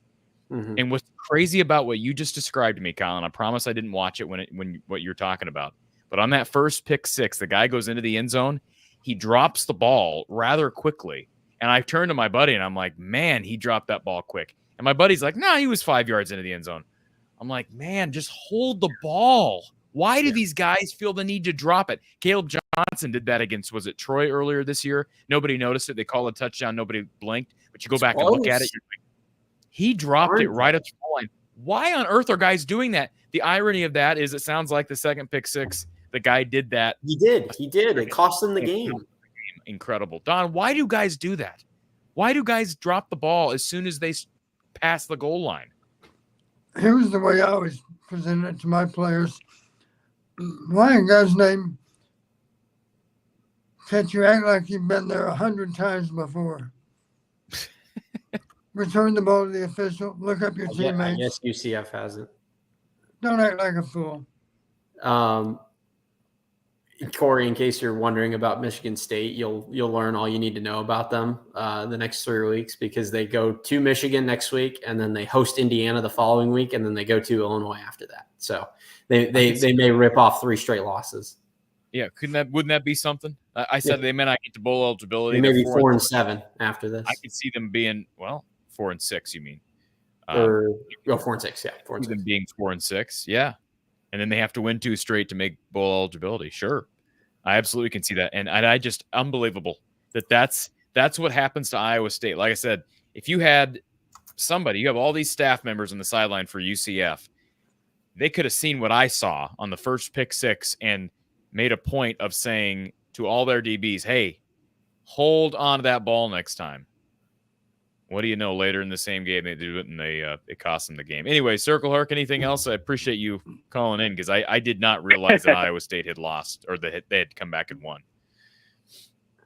3 very quick things. Number one, thanks for coming on and, giving everybody a little bit of support after this loss. Like and subscribe to the channel. It's very cathartic. Number 2, you started this episode off by admitting you were wrong about this game. And I think the world needs a lot more of that today. Well, admitting you were wrong is a superpower that everybody has in their front pocket, and they never use it. And I think it's a big thing when somebody actually goes, you know what, I was wrong about this game, or whatever it is. Well, and you don't have much. I appreciate that, but you don't have much choice when you predicted a 28-10 win, right, and your team loses by 2 scores. I predicted a 3-score win. They lost by 2 scores. And the third thing is, maybe you guys mentioned. Sorry, I apologize if this has already been mentioned, but Iowa did not force 1 punt today. Yeah. And the last 3 games, Iowa has forced 3 punts. That is crazy. Yeah. That's an insane stat. And there is plenty to criticize Kirk Ferentz, Cade, McNamara, the offense. There's plenty to criticize, of course, 100%. But what has happened to Phil Parker's defense? Well, it's a great question. I don't have an answer for you. The Washington game, you can at least explain and say, hey, they bent, but then they made a couple of vaunted plays, trademarked Iowa defensive plays. and they blew them out, so nobody cares. But that was against a really good statistically a really good Washington offense. This was statistically up against a very bad Michigan State offense. This is what's I keep saying this, but I can't believe it. This is an offense that ranked outside the top 100 in total offense heading into this game. Do you realize that? Outside the top 100? And what was the defense, like 58th in the country too? Yeah, I mean, neither unit was very good, but the offense was especially bad. The offense was especially bad, and Iowa's defenders, specifically the DBs, looked like they were on skates all night.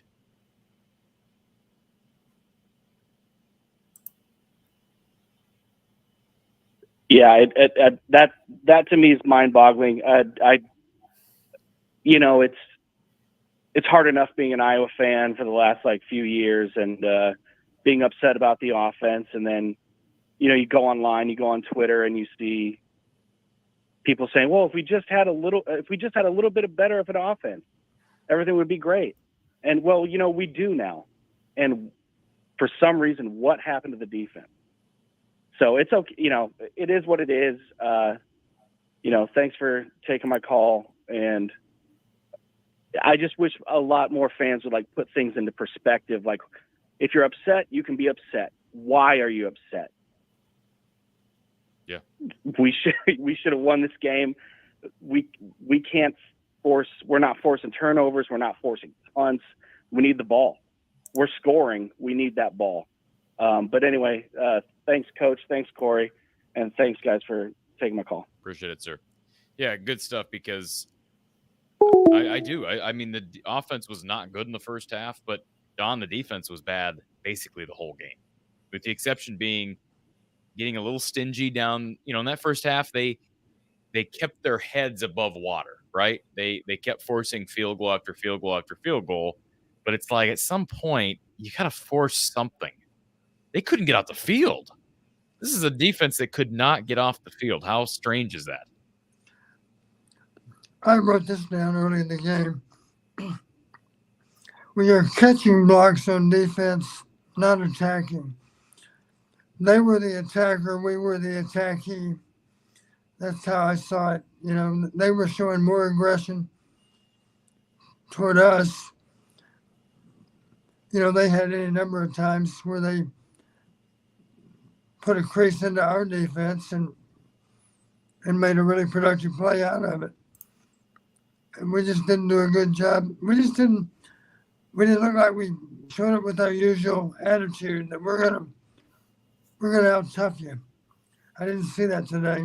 Isn't that particularly strange on the heels of what they did last week? And you said it yourself, Don. You thought this team looked like a playoff team last week against Washington. Yeah. One of the most complete games we played in a long time. And that was against probably a better team as well. How do you explain this? Because there's no way this is unless I'm trying to think of an explanation. They weren't coming off a bye. Michigan State was coming off a bye, so they had an extra couple of days to prepare. Hey, maybe all the team was watching my comments on Michigan. Maybe I'm to blame because I said Michigan State was garbage. They got real problems with my show during the week. What? Well, speaking of your comments, I just want you to know, John says no more predictions, Corey. Oh, all right. John says you're not allowed to make predictions. Man, I guess I'll have to find a new hobby. I know you were going to make another one until John said that. Yeah, it's amazing. The people that, not John specifically, it's the people that like to criticize. Hindsight's 20/20, right? The people who criticize the predictions that are wrong are the same people who are too cowardly to ever have a platform to make predictions. Don, how surprising was this performance today on the heels of what we saw last week? And do you have an explanation for the defense? No. Hard to explain. I would say this. I do think that Michigan State fans would tell you this is the best game they played all year. Yeah, I believe that. Of course. Okay. Yeah, there's not really any compare. I mean, what do you compare it to? They haven't looked good against anybody, with the exception. Yeah, they've done a good job of shooting themselves in the foot, but not so much today. They played all day and only turned it over one time, right? Yeah, their best game prior to this week was a 40-0 win over Prairie View. That was their only other game they played well in. Yeah. So, all right, let's real quickly before we get to our next caller.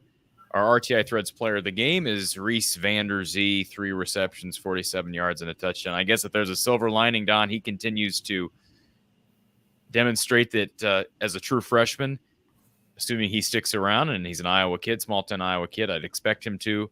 They should have a good wide receiver core to build around. They have 2 years with 1 extra year of Jacob Gill. The receiver core is one position group where they're not losing much of anything next season. Now, their transfer portal is always going to happen, and that position's been struck by the portal a lot in recent time. But maybe add a couple of good words about Reese's performance for maybe some family watching up in Rock Rapids.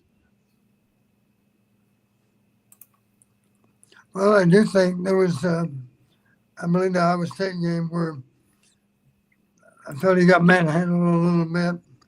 I believe that's the right game. But I think he learned from it. You know, he's showing a little more physicality now. I guess those press looks, and of course he beat the corner tonight down in the red zone. That was a nice touchdown. So he does a good job of high pointing the ball. He's got good hands. He's proven that already. And he's become a more competitive person, I believe, from game 1, game 2. Game 1 was no issue, of course, but game 2 was. So I think he's learned from it. He's older and he's wiser and he's more competitive now than he was a month ago. That's all a good thing. Got a bright future. Kyle, how special is it that we get the return of Iowa basketball this coming week with the first exhibition of the season? I think it couldn't come at a better time, to tell you the truth. I think it's coming right on schedule. Folks, visit rtithreads.com for apparel of Aaron Graves, Jacob Gill, Carson Shire, Zach Lutmer, Peyton Sandfort, Josh Dix, Owen Freeman. Go down the list. Iowa baseball, the Swarm has partnered with RTI Threads and the Hawkeyes to give you great apparel and merchandise for the baseball team. So check it all out at rtithreads.com and support Hawkeye Athletics. Let's go to Tala Tony. I never pronounced that right. Welcome to the show, sir. Hey. Hey. That was one of the worst losses I have ever seen from this team. Just everything went wrong. Well, I've noticed a trend. A lot of times we're getting momentum, we're gaining national hype, and we get one stupid loss, and all the hype dies. I've seen this happen so many times. Yeah. With the exception being 2009, 2015. Yeah. I mean, they there are a few exceptions, but there are exceptions to the rule. But I get what you're saying. 2016 was a disappointment. 2010 was a disappointment. This year has been a big fail. Even if they win out, I think it's a fail. People may disagree with that. But I was originally going to come on here and say, "Oh, were you going to come on here with me?" Kirk's got to go, but I thought about it more. I don't think we need a whole system overhaul to get back to doing well. It's just that one problem. Okay, maybe not that one problem. But that QB has been killing us. It's been that position has been a thorn in our side for so many years.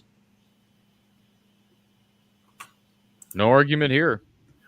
I don't know. I don't know if Sullivan, if he started the whole year, if we would have been having a different conversation. I say it would have been lost, but we may have. But you can't go back. Next year is going to be brutal. I don't think we make a bowl game. Well, the schedule is a bear, and like I said earlier, they've got 3 games that if they were played right now, a lot of people would look at them as guaranteed losses. Now, there are no guaranteed wins or guaranteed losses, but then there's probably at least 3 to 4 other games where you could say they're 50-50 toss-ups. So, yeah, I could squint and easily see 6-6. How about this quote? Kyle threw this up. Apparently, the Gazette has posted this as a quote. Kirk Ferentz on the quarterback situation, quote, "No real discussion on making a switch." Jesus Christ. I haven't heard that out of the horse's mouth, but that's reportedly It's in their article for the night. It sucks, but it's what Kirk does. You'd be stupid to expect anything else. Well, it's a lot, Tony. Appreciate you. Am I pronouncing your name right? I always ask you this. You're doing it close enough. All right. Well, thank you for sticking around so long on hold. Do you have anything else for Coach? No, not really. Okay. Well, we appreciate you being here late on a Saturday night, early Sunday morning. Appreciate him being here. Yeah, that is an unbelievable quote. If not taken out of context, I don't know how you could take that out of context as long as it's true to the context it's there, that Kirk was commenting on the quarterback situation. Again, Michigan State defeating Iowa 32-20. Give everybody a quick scoreboard update because we're going to try to wrap this thing up here pretty soon because it's late for Coach. It's late for all of us. How about this game going out of the wire? UNLV and Oregon State over on the CW. Don, you're missing that game right now on the CW. 33-23, Rebels up on the Beavs. TCU and Utah 13-7, end of the third. The Horned Frogs on top there. A lot of high-scoring games today. Clemson over Virginia, 48-31. Miami over Louisville, 52-45. How about Indiana's rout on Nebraska, Don? How do you explain that one? 56-7. That's another head scratcher. Husker land. Missouri over Auburn, 21-17. Your Army Knights are still unbeaten, 45-28 over East Carolina. Wisconsin blowing out Northwestern, their third straight blowout victory. That's going to be a difficult game in Kinnick. UCLA taking down Rutgers, 35-32. It's a weird one because UCLA struggled offensively, but that Rutgers defense has struggled here. That was on the East Coast, I believe, wasn't it? It was. What a that's called traveling, right? That's called traveling. South Carolina destroying Oklahoma. The Sooners have some problems. 35-9. Cincinnati over Arizona State, 24-14. Wake Forest over UConn, 23-20. Alabama falling to Tennessee, 24-17. Notre Dame over Georgia Tech, 31-13. Brett Bielema and the Illini over Michigan, 21-7. The 21st ranked Navy midshipmen, right? They're the midshipmen, Don. I'm going to say that right. 51-17. NC State, the Wolfpack over the Bears of Cal, 24-23. Kansas over Houston, 42-14. And let's see, Maryland over USC in a comeback game. What a win for the Terps. They were down 2 scores, 29-28. Deion Sanders and his Buffs defeating Arizona 34-7. Baylor over Texas Tech 59-35. Spencer Petras and Utah State, they fall to 1-6, getting beat by they are, man, it's getting late. They are 3-4. New Mexico. How about Spencer Petras' stats? 32 of 47 for 360 yards, 2 touchdowns, 1 interception. He is their offense, Don. I'm sorry. You're not going to mention his rushing stats, are you? No, I'm not. No. Can I jet in, Corey? I've got some more post-game quotes I think you'd find interesting. Sure. Go ahead. So this is an excerpt from the Gazette. I'm just gonna read it because it's just funny. So it says McNamara's 1 interception against Michigan State came at a critical time. He said it was a quote miscommunication with his intended receiver, tight end Luke Lachey. This is the quote from Cade. He said, quote, "He did the right thing. That was 100% on me. We were both reading the linebacker, and then from my perspective, I made the decision where to put the ball. He made the decision how to run the route, and he was right at the end of the day. Ferentz said, however, there was, quote, no real discussion on making a switch to Sullivan. Quote, basically, we didn't do anything well enough to win tonight, and that would be included. Ferentz said, when asked by the Gazette about McNamara's performance, quote, Cade missed some throws, so we're going to have to do better in a lot of areas. Gag. Whatever. I mean, the only positive thing I took from that was at least Cade owned up to the, he didn't put it on Luke. He didn't say, oh, it was miscommunication and leave it at that. At least he took. No, that's good. That's great. Chase, thank you for the donation via Venmo. He says the O-line and the D-line just didn't play well. Castro really helps. Let's see. I think this is a misquote here. Castro really helps TJ Hall. Okay, helps TJ Hall. Too bad to see them lose this way. So appreciate the donation there from Chase. And a couple quick things. Iowa State over UCF. That was mentioned by Kyle here a little bit ago. Come back fast from there. I do want to correct the record, by the way, Corey, just because I looked into the game more. So he dropped the ball on the 1 yard line. The ruling was there was no clear recovery. So UCF did still get the ball back and scored. I just saw the clip of the dropped interception. That was not the reason they lost the game. They did still happen, but nobody touched the ball after it sat there on the one. The rest blew the play dead, and they just gave UCF the ball back. Okay. All right. And good clarification. I'll probably get destroyed in the comment section because what people will do is they'll hear that at one point in the show tomorrow, then they'll comment. Oh my gosh, you just look at Twitter. Yeah. Kansas State over West Virginia, 45-18. Memphis wins big over North Texas. Florida over Kentucky, and Georgia taking down the top-ranked Longhorns 30-15. And I believe Quinn Ewers got pulled in that game. Or did Arch Manning get pulled? I don't even know who's starting for the number one team in the country. Ewers got pulled. Ewers got pulled, and then they put him back in the game. Yeah. All right. Let's go to our caller. Thank you for calling Iowa Smokehouse call-in line. Who's on the line?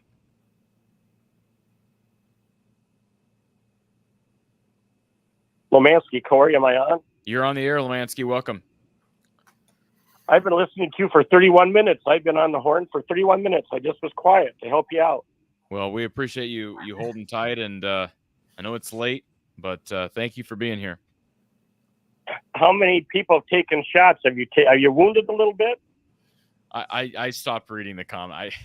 On a night like tonight, I see like there were at one point there were 1,000 unread comments in the chat, and a lot of them were not all of them, but some of them were directed at me. I just stopped reading them. If people want a comment that should be up on the screen, it'll have to be a super chat because I'm not looking at the rest of them tonight. Kyle is moderating for us, but that's about all we have tonight. Well, I call you a stooge as a compliment. There's three of us, and if Kyle wants to be the fourth stooge, we can include him in our brotherhood. Okay. He fits the bill on that, Lomansky. Well, Coach Don would tell you that you're in the arena, and Coach Don has been in the arena, and he's seen a few things, so he's pretty controlled most games, unless somebody tells some stupid football thing that's totally ridiculous. But you're in the arena, so do you know what they call that when you're in the arena and you take more arrows than you think you should? You know what they call that? What do they call that? The George Armstrong Custer syndrome. I went there on vacation, saw where he was buried. It could be worse, Corey.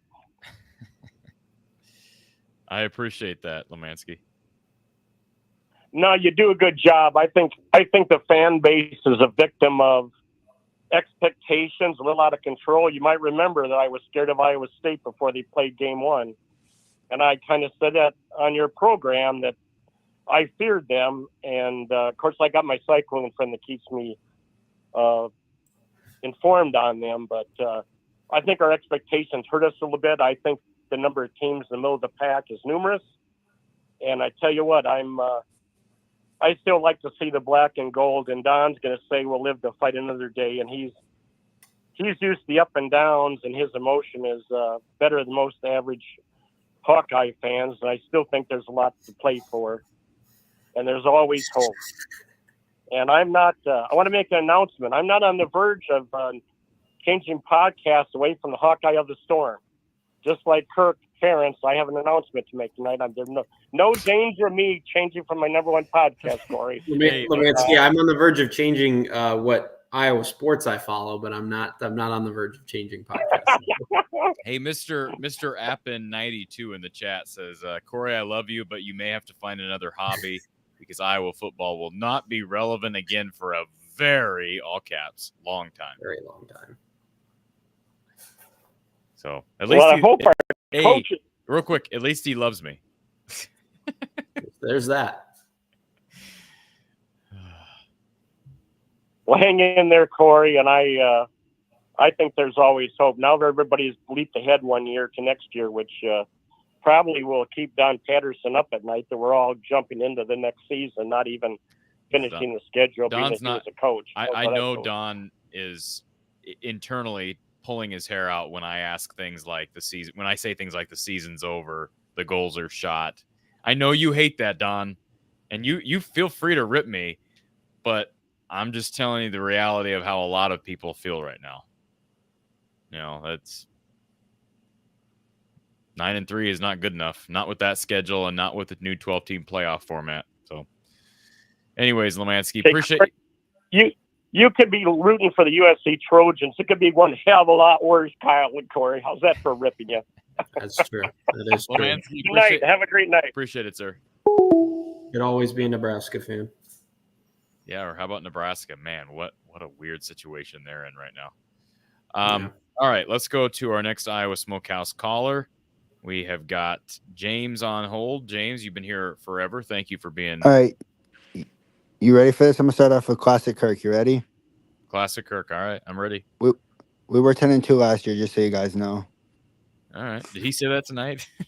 No, but he said it before, you know. So Would you be shocked? Corey? He said we won 10 wanted to games. make sure, you know. I that want him to say that because I wasn't aware that he was 10-2 last year. And they were 10-2 last year. That's what's crazy. He can actually say that because they were 10-2 last year. No, I was just trying to crack a little bit of a joke, you know, because, you know, he has a tendency to say those kind of things sometimes. Wait a minute, Corey. I think, didn't they play 14 games? Yeah, but he was talking about regular season last year. Yeah, we only care the about other the ones one. don't count, huh? We only that's what he said, though. So I don't know. He said 10-2. Like, obviously, he was not 10-2, but that's what he said in his press, like last year or whatever, whenever he said it. James, I think he'd count those postseason games if he won them, wouldn't he? Yeah, I was gonna say we Probably, only yeah, count the but ones we won. Probably, Don. yeah. So really, we won 10 games last year. He never said 10-2.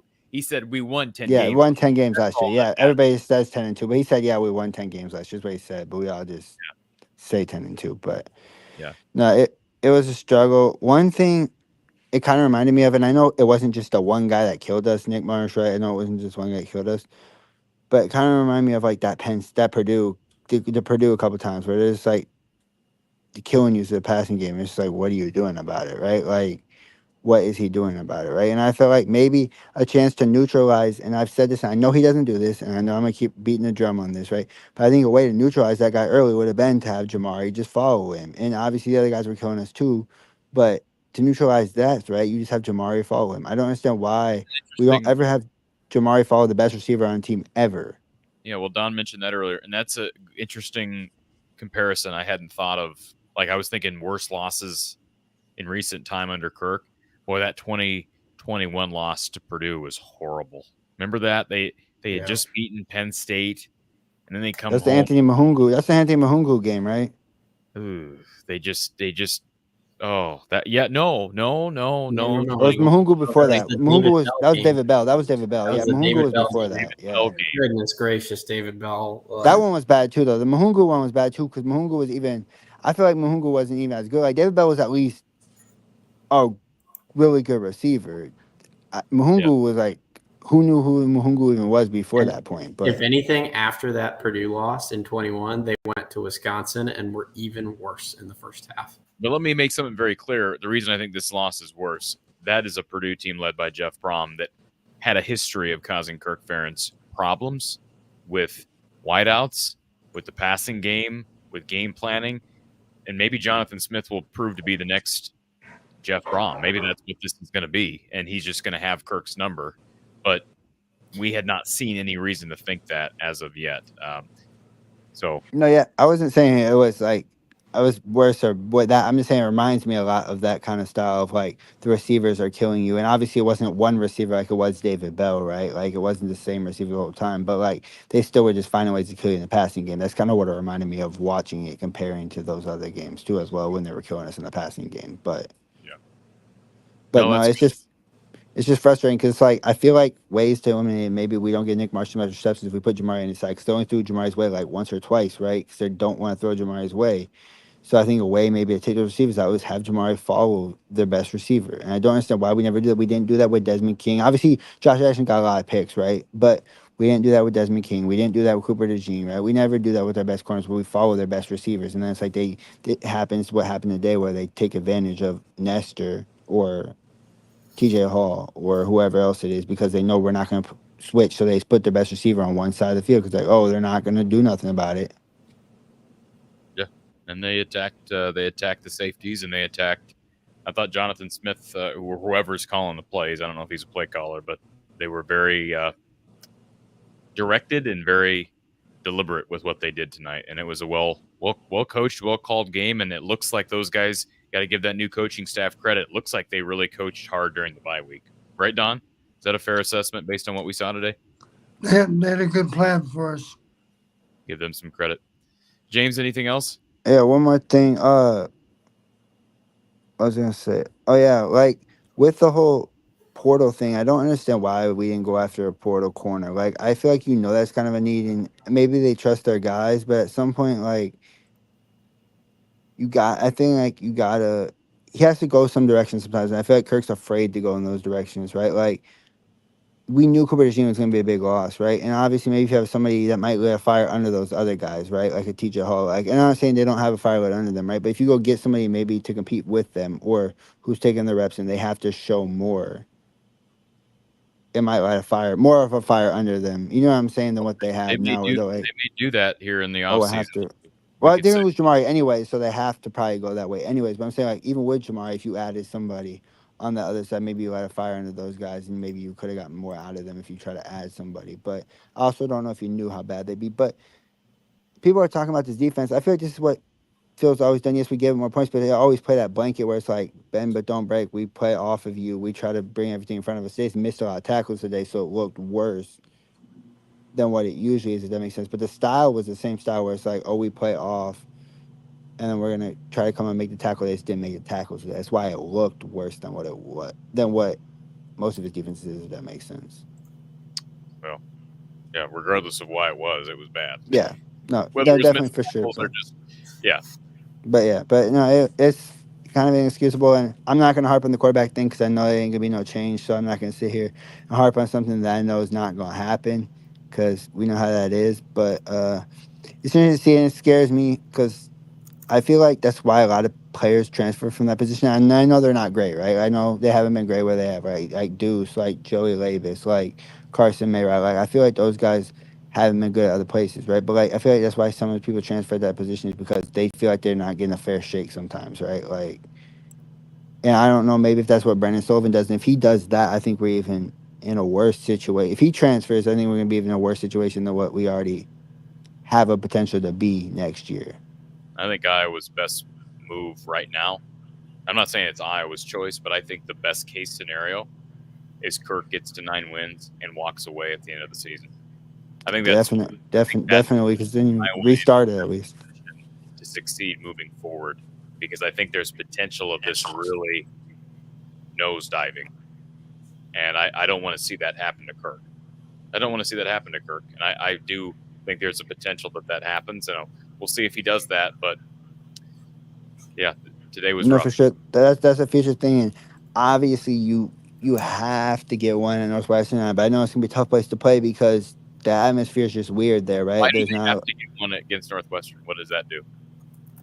Because I feel like obviously I don't want to lose to Northwestern. Northwestern's probably one of the worst teams. I just don't want to lose to them, right? Like you have to get one. Like what's accomplished? They don't have to in the fact of that, but like as a fan, you think you want them to have to get to focus on getting that one, right? Like there's no like motivation. They have no business losing Northwestern, just like they have no business. But I also know that's a really weird atmosphere with the whole stadium situation. So who knows how that's gonna be too?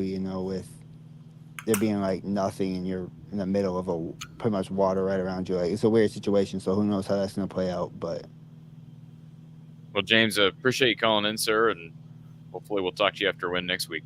yeah, for sure. Talk to you later. Thank you, sir. All right. It is, well, it's late. It's 12:34 Central Time. Got a couple of callers left, but Don, I'm going to let you go to bed because it's late where you are, and you've been out with us for well over 2 hours. I did not expect to be under these circumstances tonight. When we talked about doing the show last week after the Washington game, I thought for sure we'd be talking about an Iowa team that had moved to 5-2 and, was still very much alive in the Big Ten title race. So thank you for taking the extra time, but I want to let you get some shut-eye. And any final words, Don, before I let you go on anything? Well, the sun will come up tomorrow, and our guys will pick themselves up, and they'll represent well next weekend. That may not be what you want to hear, but that's what people with character do. So we'll bounce back. Today's the lost opportunity. Tomorrow's a preparation for another opportunity next Saturday. And our guys will represent well. They'll represent with a lot of pride. Well, Don, thank you for sacrificing for Iowa and for the show and for the fans. And get some shut-eye. Be safe. And we'll talk to you next week. Thank That you, sounds Coach. good, Corey. Appreciate your time. Thanks, Don. Appreciate it. All right. Appreciate Coach Patterson being here. Kyle, you want to finish this thing off with me, or what you got going on here? Yeah, as long as we're not going too far past one, I'll stick it up. Too far past one. I was planning on going till 2. What are you talking about? No, you want to talk about this crap for another hour 40? Yeah, I really do. Oh dear. All right, let's go to our next Iowa Smokehouse caller. We have got Doug here. Doug. Yeah, I'm optimistic. You got a big smile on your face. You look a little. They had a 24-point win today, and that was with only playing Owen and Payton for about 20 minutes. And the defense looked much improved today. So, we're not talking about the secret skirmish against Southern Illinois. What are you talking about? Okay, says secret skirmish against Southern Illinois. You're way beyond. I don't have any idea what you're talking about. You're not even speaking my language, buddy boy. Iowa had a secret skirmish against Southern Illinois today in basketball. Southern Illinois? Yeah. Okay. I was just having with you. I have to admit, I didn't know that. I haven't been into. So they had a secret scrimmage on a Sunday right now. It's Saturday. Well, you could have asked Tom Caker about it. Yeah, they had a secret scrimmage against Southern Illinois today. It's basketball season starts on Friday. What happened? They won by about 24 with only playing Payton and Owen about 20 minutes. Lodgy and Brock started. I thought that was kind of interesting. Is Southern Illinois supposed to be any good? No, they're horrible. They replaced their whole team. So why? So why learned nothing about Iowa basketball today? But they had a scrimmage and they won. All right. Just talk about something more positive. Great. I'm glad they beat up on the Salukis. That's phenomenal.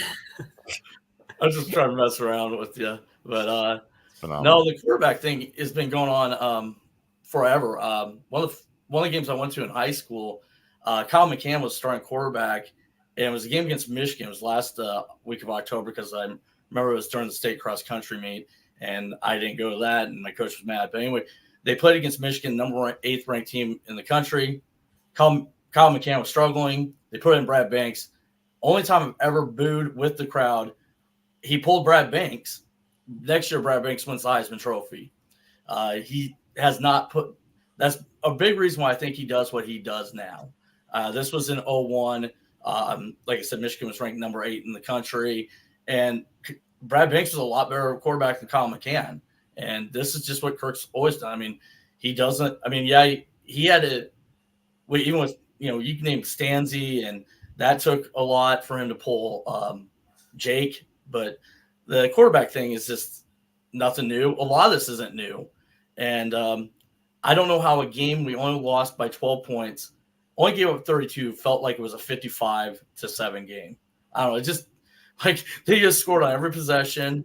They were more than happy to kick the field goals. People were going, oh, they didn't mind. That was the one thing I got right about this game. I told everybody heading into the game their best player is a kicker. Yeah. He was impressive. You could just tell watching him kick the ball. He's one of those guys that's different, like Torrey when he punted. Well, I don't know, again, why on 4th and 2, he took Cade out and didn't go for it and made Stevens hit a 58-yard field goal. I'm going back to that one. I still don't understand what he was talking about.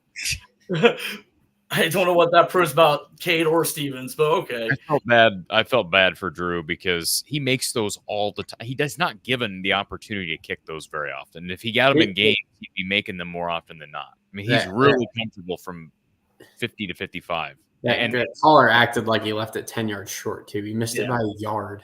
It wasn't short. It went 65 yards in the air, 62 yards in the air.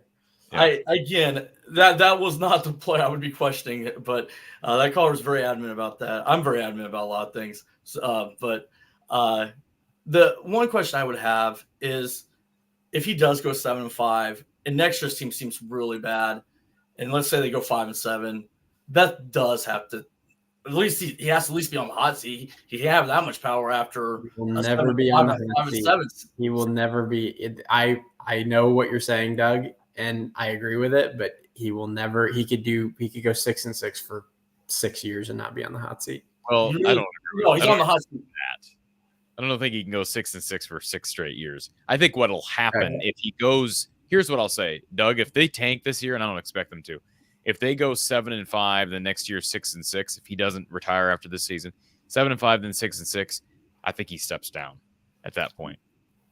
I think he would do the Hayden Fry thing and step because I think Kirk cares too much about the program. And I know people would say, "Well, he held the program hostage because of nepotism." That may be, but he still loves the program.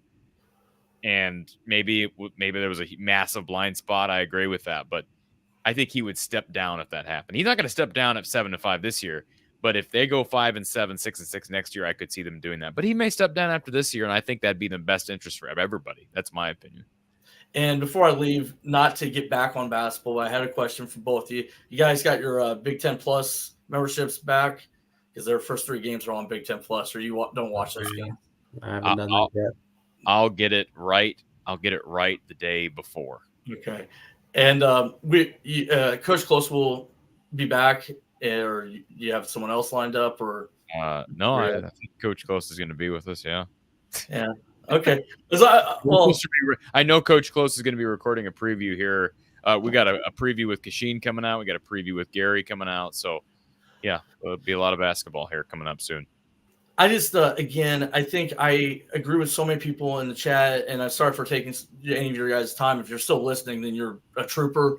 We still got 300 people watching. 300 people are still. You're a trooper. You deserve a round of applause, even if you disagree with me or think Corey's predictions. But I'm not going to ask you any predictions. We're still on this. No, this is what's amazing. We're still on this. 3 hours after the start of the show, and we can't let that go. I mean, incredible. No, my thing was just I guess that was my question. So you don't have the basketball show, and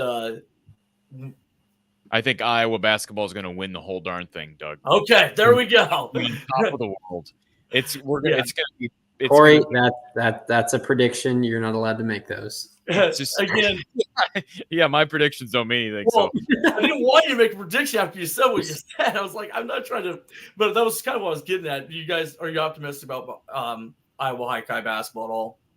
Yeah, I'm optimistic. I'm excited to watch that one again. And Josh Dix as well. You know what I'm intrigued by, Doug? I'm intrigued that people really aren't talking about the men's team, and they're flying under the radar. That's what I'm intrigued by. Like they can kind of just be. Everything is going to be free flowing, I think, and hopefully the transfers gel and yeah, I just think it's going to be fun to not really have them on the radar. People are going to be, even though the women are projected to be quote unquote worse than the men, people are more interested in the women, even though Caitlin's gone. They've already sold out the season. So, yeah, I think the men have a chance to be. No, dude, fun. I was really scared to ask you your prediction for Hawkeye basketball. That's the reason why I was like tiptoeing around that. So, but No, I haven't done it for you yet, but I think they'll be good. Yeah. Okay. Again, I think they'll beat Northwestern. Again, I don't know anything about football, but I think they'll beat Northwestern. And it's a home game, isn't it? Because James is making it sound like it was a Yeah, it's a home game. Yeah, I don't know why James said that. It's a home game. Three home games are Northwestern, Wisconsin, and Nebraska. Yeah. I'm supposed to be in attendance next week, by the way, Corey. Okay. Again, thank you. And again, I'm not sure if Rofield Feathers. Hey, I believe I was going to win every game until they lose. So thank you very much, guys. Thank you to everyone in the chat. Thank you. All right. Thank you, Doug, for being here. And as we take our last couple callers, a real quick shout out to our friends over at Iowa Smokehouse. Plugged them earlier, but certainly get your orders in because we got a long basketball season ahead. And plenty of opportunity to watch great Hawkeye sports, even if you feel kind of apathetic right now with the football team at 4-3. I'm sure you're still going to watch. We're all still going to watch. The show's not going to just shut down. Prediction Corey's not going away. So get your Iowa Smokehouse ready. Visit iowasmokehouse.com for their bacon meat sticks, their steak bites, their jerky. Everything is tasty and fresh. It's great quality. And it's an Iowa company and a supporter of Hawkeye Athletics and of this show. So even better reason to buy from Iowa Smokehouse. Pair it with your favorite bourbon or beer.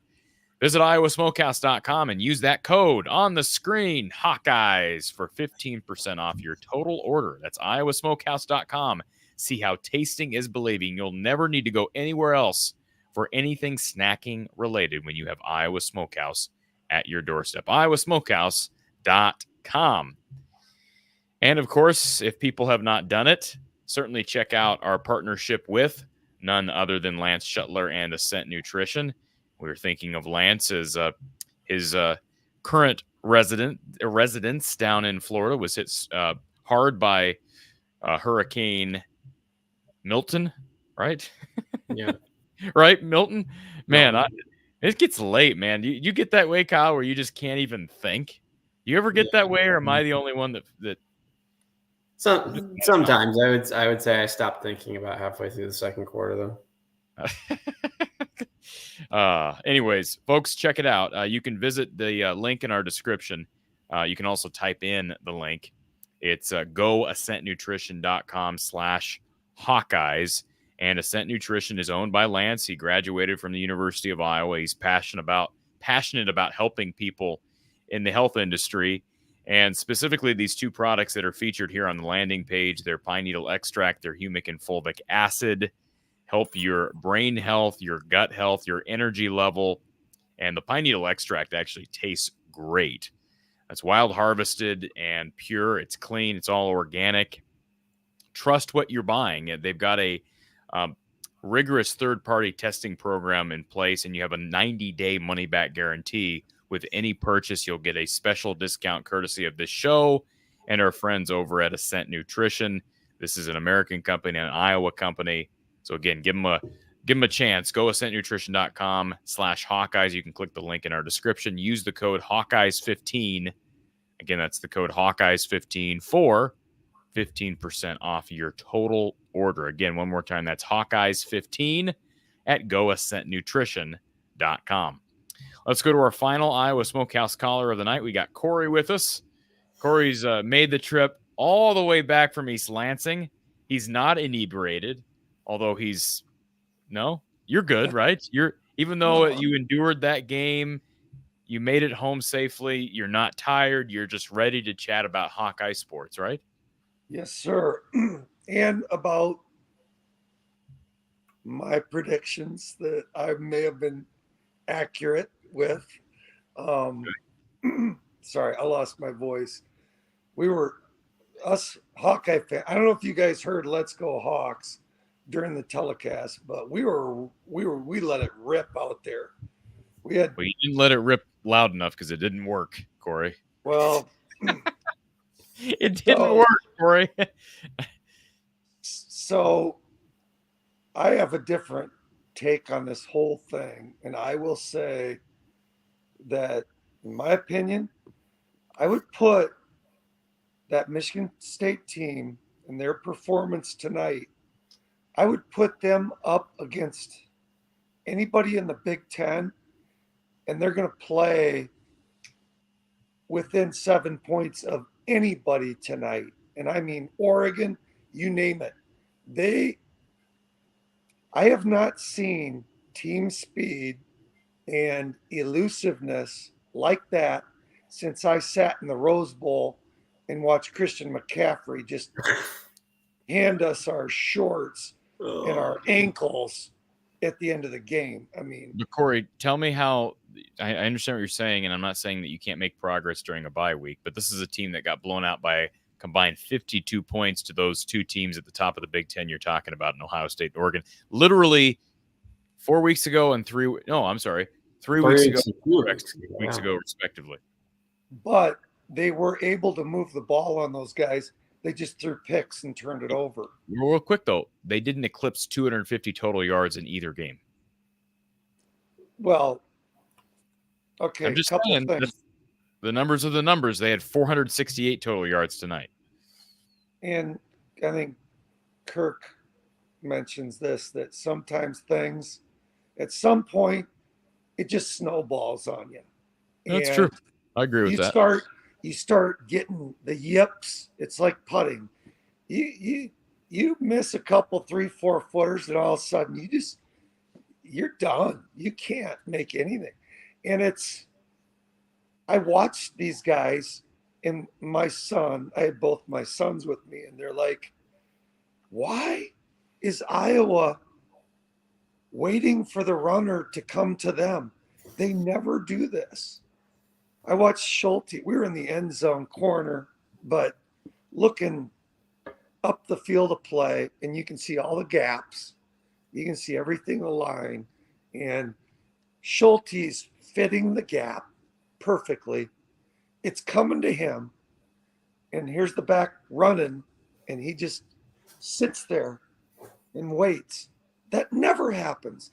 I almost think that maybe Phil said to the guys, listen, don't try to run and blow these guys up.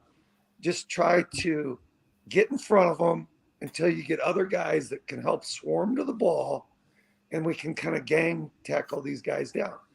Because everybody was waiting. They were standing. I've never seen Iowa football stand there and wait for the runner to come to them. It's funny you say that, because last week against Washington, there was at least one or two plays where Quinn Schulte did exactly what you're saying right now, and he gave up probably 10 extra yards on one play where a Washington ball carrier broke loose on the right side, and Schulte's, instead of cutting him off, he's just waiting for him to come to him, and he's giving up all this extra yardage. It's funny you say that, because I remember thinking that a week ago, but that seems odd for an Iowa DB, especially an experienced sixth-year guy like Schulte. Yeah, and good observation. I'm sorry? A good observation on your part. Well, it was just slapping us in the face. We were like in shock. We're like, what are we doing? We're just standing here every time and letting them run at us. And we were falling on our backs. I've never seen that. But anyway, that was my first take. For Erica, I did need to address the elephant in the room, which was the fact that Brian Ferentz leading Maryland to the victory tonight. I think that we all need to acknowledge the excellence that took place out east. So what a great job by Brian getting them winning that game against the Trojans. Wasn't that something? And I don't want to necessarily make a a bombastic statement that if Brian were still here, maybe we would have had a better offensive performance. We can only think. We can only assume. But we can only speculate here at this Well, we know point. we can only assume that this team would be better if Brian were here. Right? Now, They'd that was certainly listen, they'd certainly be more humble. They'd certainly be more prepared, more dynamic offensively, more explosive. I don't know You about would, Corey. If Brian was here, I could tell you one thing for certain. They would have some great practices if he was here. Oh yeah. Oh, I think they have great practices now. I'm sure they have. Oh, I guarantee you, Cade McNamara will have a great practice this week. He'll have his best practice as a Hawkeye this week. But what I think also is that we would be reminded that what's the upside to going with Sullivan? Yeah, Sullivan has no upside. He's only 7 for 7 in the red zone, guys. He's only had 6 touchdowns and a field goal when he's gotten in the game. So he almost put it over last week, though, Kyle. He almost they got a field goal out of it. There's so many thoughts and so much electricity arcing inside my head as far as what I want to say, but I'll say this: walking back on our half-hour walk to our parking spot, I was watching Iowa State come back and win it against UCF. And it's just blatant. I mean, when you have a great quarterback, your capabilities are so much greater. Well, Cade was supposed to be this great quarterback. Well, then he got injured. So, I think that the whole process and the logical thinking pattern as to what Kirk Ferentz's approach is something that makes sense. But there are wrenches that were thrown in the gears, and we all want to hate Ferentz for Cade sucks, blah, blah, blah. Well, Cade got injured, and he's just not as effective as he was at Michigan. And do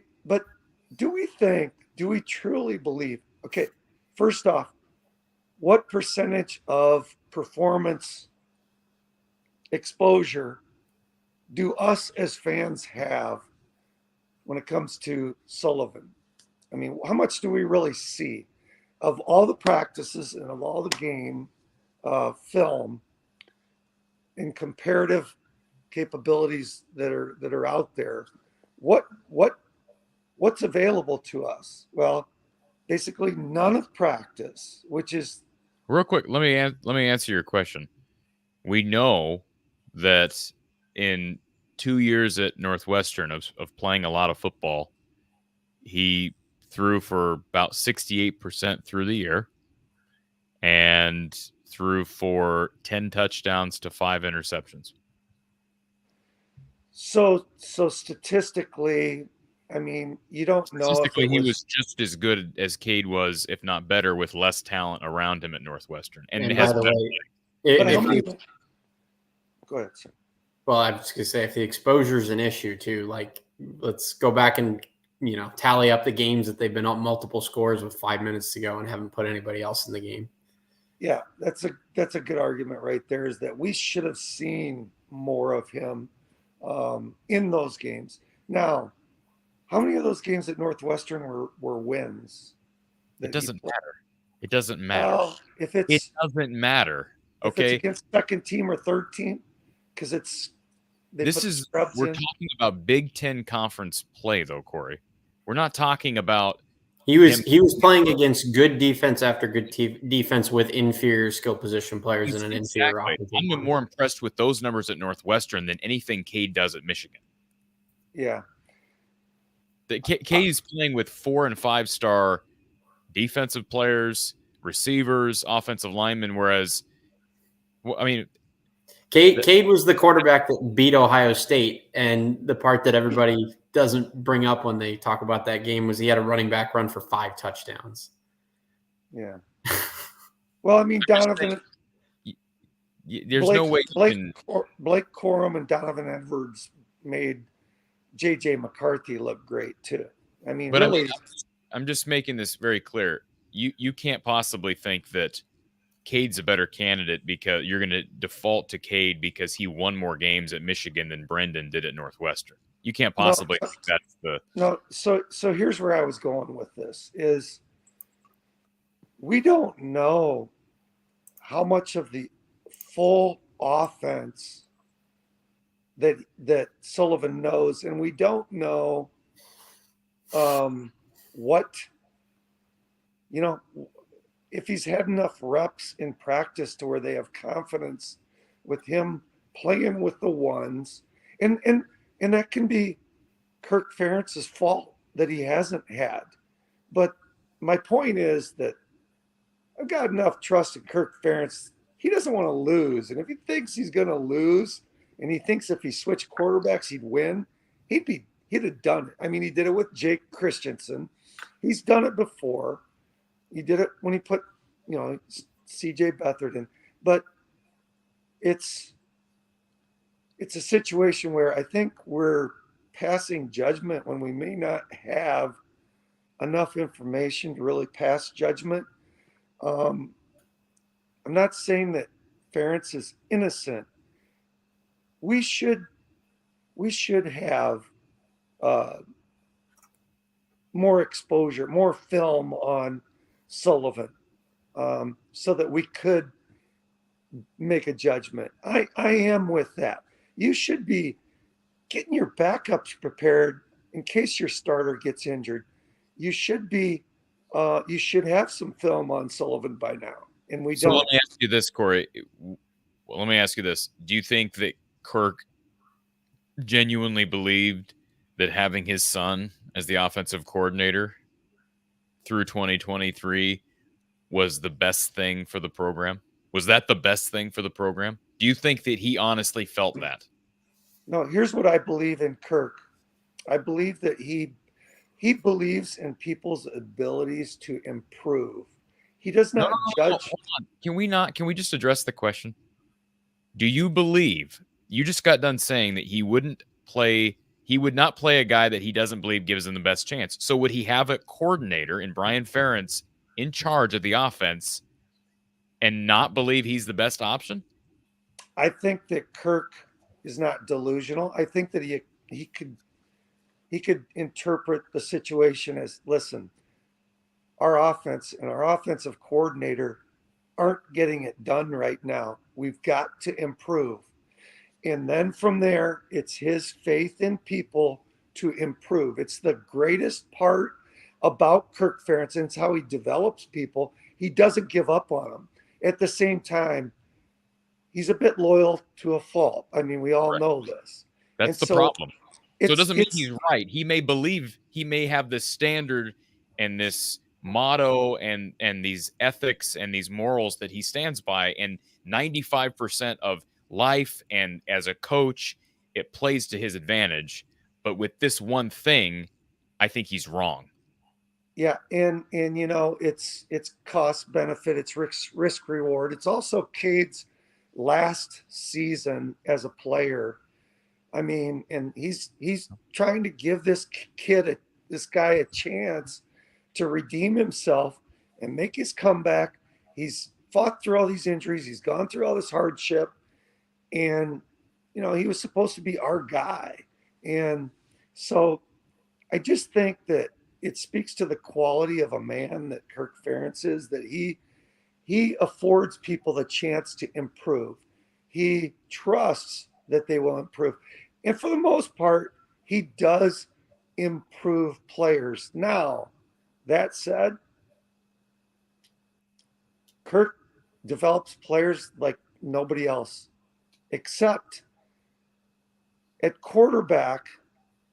That's the one question mark. Does he really develop quarterbacks? Does his system?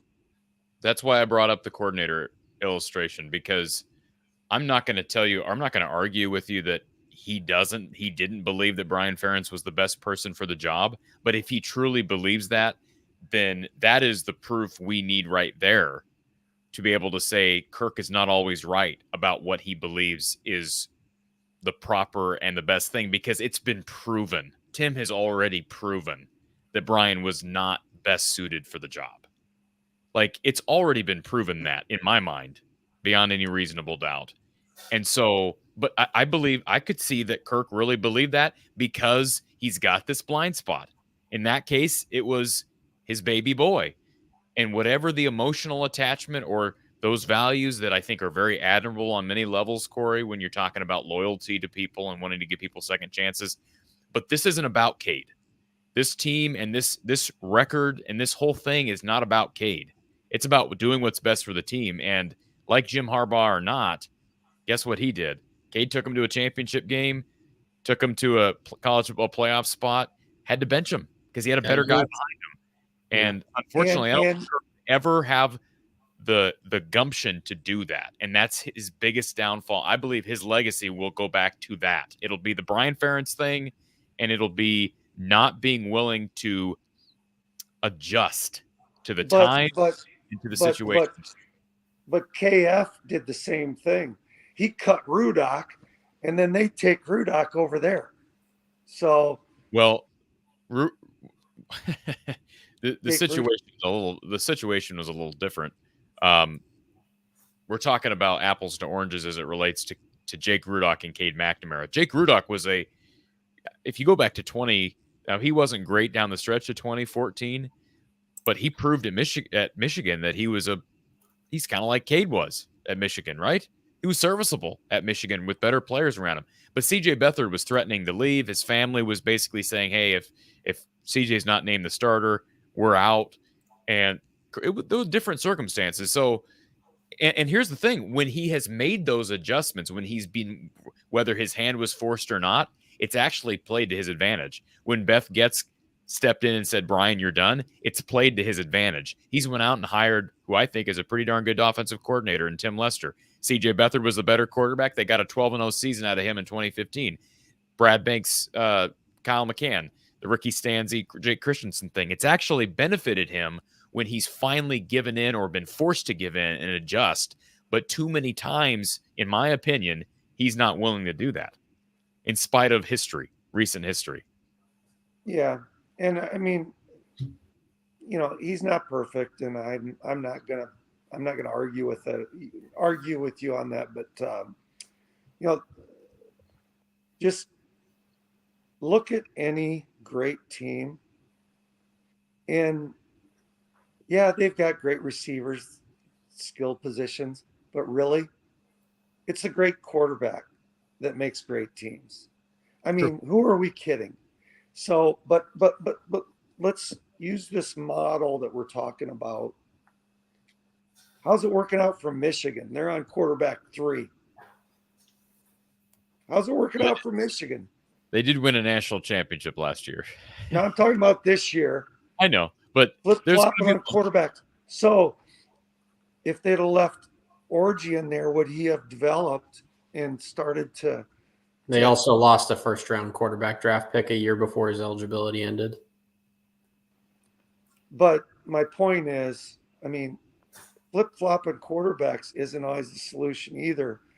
Sometimes those hardships will make that quarterback better, and in the end, by season's end, they become better, the best in your room by far. Unfortunately, though, Iowa's season's done as it relates to their goals. Well, yeah, I mean, isn't it, Corey? You're a homer, but can you at least admit that they're not going to the Big Ten title game and they're not going to the 12-team playoff? Correct? They're not. I mean, at this point, isn't it too late? If Cade strikes fire in these last 5 games, what was it for? A 9-3 season with a bowl game? Is that enough? Well, I think that we can't live life waiting for the end world climactic event that we all want. If we do that, we're going to be very disappointed. Let's just look at Florida State. Okay. How would you like to be a Florida State fan right now? They are loaded with talent and they suck. Okay. So that is disappointment. Yeah. Colorado to me is still disappointing. I mean, that's supposed to be the expectations they should be national champions this year based on expectations of, oh, we have, this phenom as coach now, and he's going to save us all. And we have all this Aero Electronics is funding our NIL. Oh, speaking of, I'm going to get off this. I sat next to a guy, a Spartan fan. He says, did you know that Rocco Becht was offered $1.2 million NIL money to be a backup quarterback for an SEC school? $1.2 million to be a backup quarterback for an SEC school. And he couldn't give me the name. He wasn't sure. But, rumors are rumors. But this guy's, he actually lives in Iowa now, but he's a Michigan State fan. But he went to the Iowa-Minnesota game. Anyway, it just crazy. Some of the things you hear. But when you watch Rocco Becht drive that ball down the field tonight and win that game with his feet, he won the game with his legs. He made some big passes, but he also scored the touchdown. And then he scored a 2-point conversion with his legs. Quarterback draw.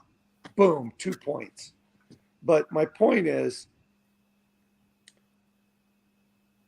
as far as offense and as far as being elite, you got to have an elite quarterback. And we don't. Does Sullivan have the capability? Yeah. And if I'd be lying to you if I didn't say, when I go to these next few games, boy, would I like to see him go in? Oh man, it would be worth the trip just to see. You want to see. And so I'm with everyone there.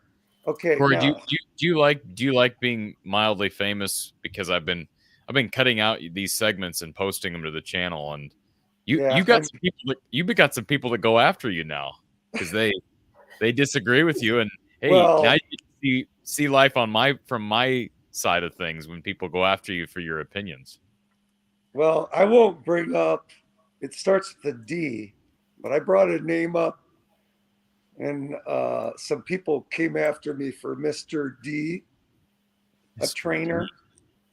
Oh, okay. Yeah, and yeah. all of a sudden, then there was a whole podcast, a certain sportscaster did a segment on that. Well, I thought that was a good segment. I thought it was the fact that he pulled that, it was just very, just flabbergasting. Some of the things like Kirk and him have not talked since 2020 and all that. But I'm going to get back, moving forward on the defense. I think that we're overlooking Zach Lutmer. He fell down once in coverage, but he played great coverage. He got called for a PI. He was not guilty of that PI. He played solid. And I think he's got the most potential. You can see, being there live at the game, you can see where the cameras don't show it on TV. TJ Hall is giving guys 8 and 10 yard pads because he doesn't want to get smoked again. And I don't blame the kid. But you're playing, throwing 30-yard passes, and you're giving him an 8-yard pad. It's just pitch and catch. So, but Lutmer to me is the guy. And secondly, the fact that we're without Castro, that was huge. That was brutal. And that's another elephant in the room. Everybody wants to say, oh, we played like crap. We were without Castro. We don't have depth. We have no depth. We have all freshmen, sophomores that are inexperienced and they're undersized. I watched. Here's what happened every single time. If we were with our 4-2-5 set and we bring our 5 DBs to try to come up and deal with wide receivers trying to block our DBs. Those wide receivers manhandled TJ Hall, whatever, any of the Nestor, whatever, any of the younger guys, and even Lutmer. So then what do? Put Fisher back out there. At least then he can handle the wide receivers blocking him and get to that runner that's on these stretch plays or this running quarterback. To me, we should have kept Kyler Fisher in the game so that he could muscle through and fight off those wide receivers, because our smaller DBs could not get free.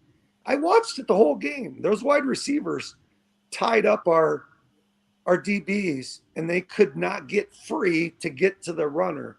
Versus if you had a Kyler Fisher in there, he could have broke through some of those blocks and gotten to the runner. But in the end, it's not like Kirk Ferentz is holding a trump card here. He's not got the Joker, whatever's wild, whatever.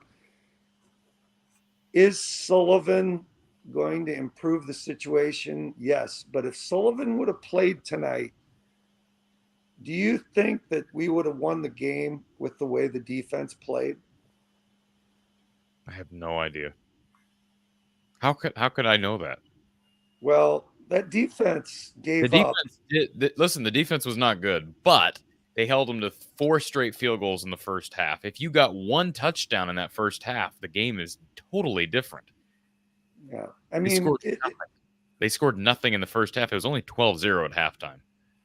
I think you're probably right. I think you're probably right, Corey, that you're probably right that Michigan State would have still won, but I hesitate to jump to that conclusion because we just don't know what the offense would look like under the leadership of Sullivan, because we haven't seen it under the leadership of Sullivan.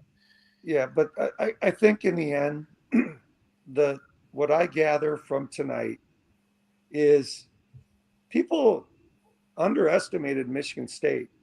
That team played one hell of a game. Those players coming out of that tunnel at Spartan Stadium, they were hopping. They were wired. They were stoked. And they're like, just get us on the field, because I think they felt disrespected by the Big Ten Network, by Corey Bratta, and by a lot of other people. And they played.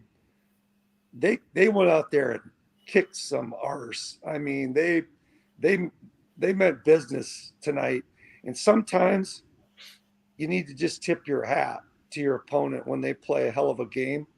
And I think that we need to do that with Michigan State. They deserve that. They deserve that respect. They earned that respect tonight. And I told a buddy of mine, I said, I don't know what they've been doing all season, but if they keep playing this way, they've got a top 10 win. They could win a game against a top 10 team if they play like they did tonight and eliminate one turnover. You think that somebody on that team watched my segment and it was discussed? No, not only that, I think that it was on the chalkboard. I think they played it on the iPad before the game. Okay. I think you own this loss, Brad. I really do. All right, I'll take it. That's my hot take. Yeah, this one's on you. I'm going to let you go now, Corey, but I respect every opinion you have, and I know you're not going anywhere, and we'll talk to you after the Northwestern game. And the hope leading forward is Castro gets better. Lutmer, I think, showed promise even under absolute pressure tonight. He was playing guys tight, and he was not getting burned, and he wasn't scared. And, TJ Hall and Deshaun Lee have got a little bit of a rebuild in their confidence that has to take place, I'm afraid. But what's this? Oh, see, I'm not the only one. But anyway, I'm not giving up on this team, and I don't think that the season's over. And I'm with Don on this. If Iowa goes and plays, let's make it really fun. Alabama loses another game and they miss the college football playoff, and Iowa gets to go play Alabama, and it's Caden Proctor versus Jay Higgins. Imagine Jalen Milroe against that defense tonight. Goodness gracious. I don't know. We'll see. Maybe we'll get better. But I think we exaggerated, and our expectations were a little unrealistic this year. They lost Cooper DeJean. There was holes in that defense. Crazy, huge holes in that defense. You're playing sophomores. These guys they don't have the bodies to go up against big receivers. They get pushed around. It was obvious again tonight. It was obvious against Iowa State. The guys got to develop physically, and so that they can, it all comes down to those 50-50 balls. Who's going to win them? MSU tonight was going to win every one of them. So anyway, I just think our expectations were unrealistic for this team this year. If Castro played and was active tonight, maybe that changes things.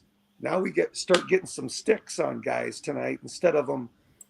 I mean, that literally looked and felt just like when I sat in the Rose Bowl against Christian and we played Christian McCaffrey. They were toying with us to that degree. And that running back, his jump cuts and his cuts in the hole, that MSU running back, he is elite. Corey, I have to let you go now because Okay. I'm getting the red light from my All right. better half.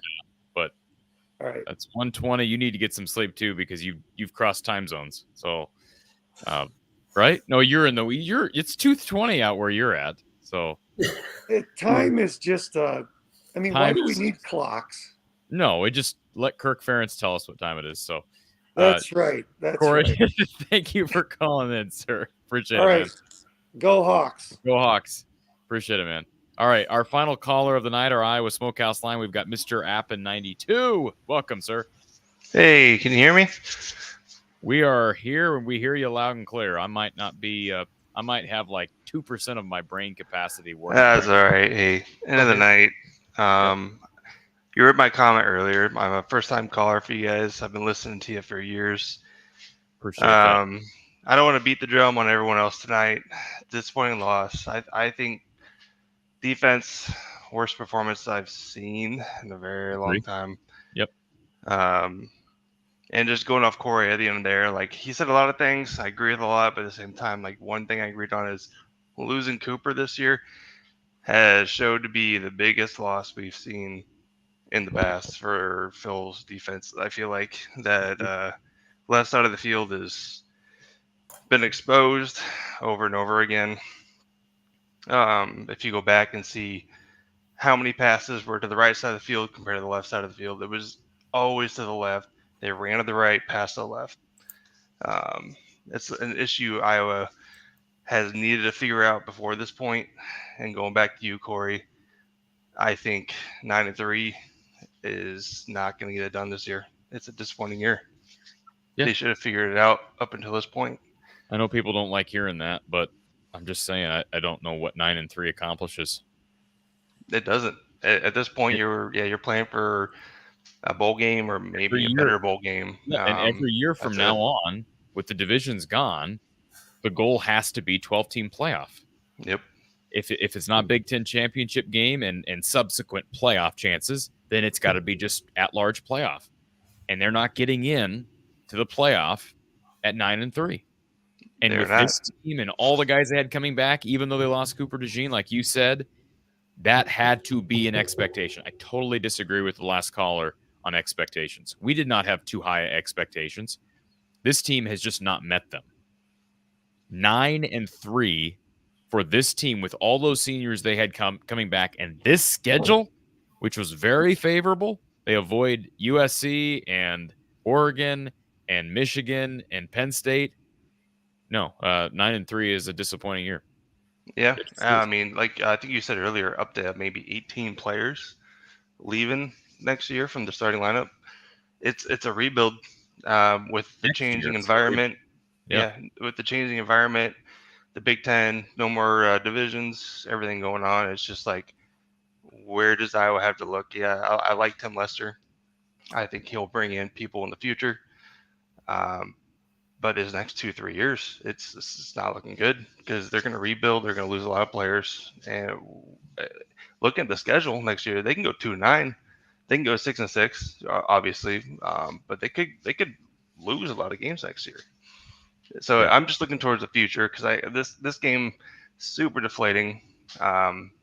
It's thrown out all expectations. It's over for that. It's to say real quick, it's hard to even project next season because this roster is going to be looking totally different. But even with the current guys, if they return to all the guys they have right now, which they won't, this year I predicted preseason they'd go 10-2. Now the best they can do is 9-3. But on next year's schedule, I would probably predict 8-4 with the schedule. That's how different the two schedules are. I feel like it's like a high end. 8-4 would be like a good year for them next year as a rebuilding year. I'm saying with the current team, with the current team. Oh yeah. I'd say the current team heading into this year, if they were playing next year's schedule this year, I would have predicted 8-4. Yeah, that makes sense. That's not taking into account all the loss, right? Mm-hmm. And so it's. I mean, Phil and Kirk aren't here too much longer. I don't know what's going to replace them. I'm a little nervous for the future of Iowa football. My comment earlier, I was like, I just can't see the next 1, 2, 3 years. I mean, we never know. They could rebuild. They could bring in people. You never know. But it's just scary to think. I've been listening. I've been watching Iowa football for a better 15 years, and tonight's game was like one of the most deflating ones I've seen. There's a couple. That Penn State game the Purdue game after Penn State. I'm like, there's been some deflating losses, but tonight was like that nail. It's just like, oof. Oof. But you know what? The way I look at this, it sucked, but you got 5 games left, and I'm just gonna sit back and enjoy the rest of the season, however that is, whatever that looks like. And I'm a big Iowa basketball guy, and I'll enjoy the start of Iowa basketball. And there's things bigger than football. We all have to remember that. Absolutely. But I'm not going to stop watching Iowa football. I'll be watching the games. Me and with my family, I'm usually like, up until this point, I've been watching play by play. I'm like, I want to listen to the announcers. I want to listen to the plays. I want to see every play, every down. Now it's just like the game is going to be on, but I honestly don't care too much what happens. If they win, they win. If they lose, they lose. But I'm going to watch Iowa because I love Iowa. So. Yep. Well, appreciate you calling in so late, sir, and we'll hope to talk to you again in future shows. Thanks for being a part of the show and watching for so long. Yeah, absolutely. You guys are great. I love listening to all you guys. I called in after Coach left, but Kyle, Corey, you guys are amazing. I appreciate you guys taking my call. Thank you so much. Have a great night.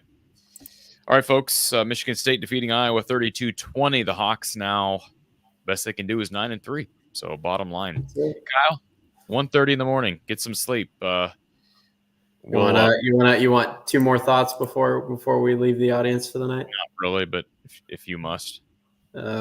First game that the Iowa defense did not force a punt, and how many games would your guess be? You have that answer? I have no clue. I do have the answer. 50? No, not that many. 134. Really? 2013 versus Ohio State. 13. So I'm trying to figure out when Norm retired. Did Norm retire in 10 or 11? A couple years after him. Yeah, Norm retired.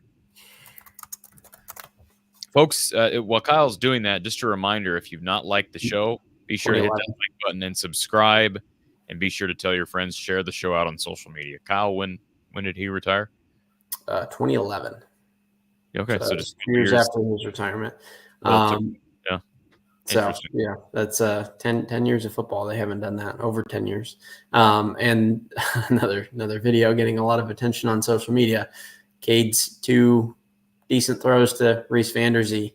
There was something different about them that Twitter is now pointing out. He used the laces on both. So for all of the for all of the talk about Kate doesn't use the laces, I guess that's out the window now. Interesting. Folks, be sure to check out our merch store, and you can also shop Amazon with us. You can donate by Venmo, Cash App, PayPal, all in the description. If you appreciate us staying up late, please extend your thanks and support the show. The links are in the description below. And, of course, we'll be back next week. Myself and Coach Don Patterson, maybe Kyle, maybe you, maybe us, maybe all of us. We'll hang in there. And Iowa basketball starting very soon. I'll post-game coverage for both the men and the women. Lots of fun stuff coming your way. Kyle, appreciate you being here tonight. Can't say it was fun, but it was something. Folks, I'll be back live with you Tuesday with the voice of college football, Mark Rogers himself. Tuesday at 4:30 p.m. Central Time over on the Iowa at the Voice of College Football channel on YouTube. We'll talk to you then. Get some sleep, folks. Have a great weekend.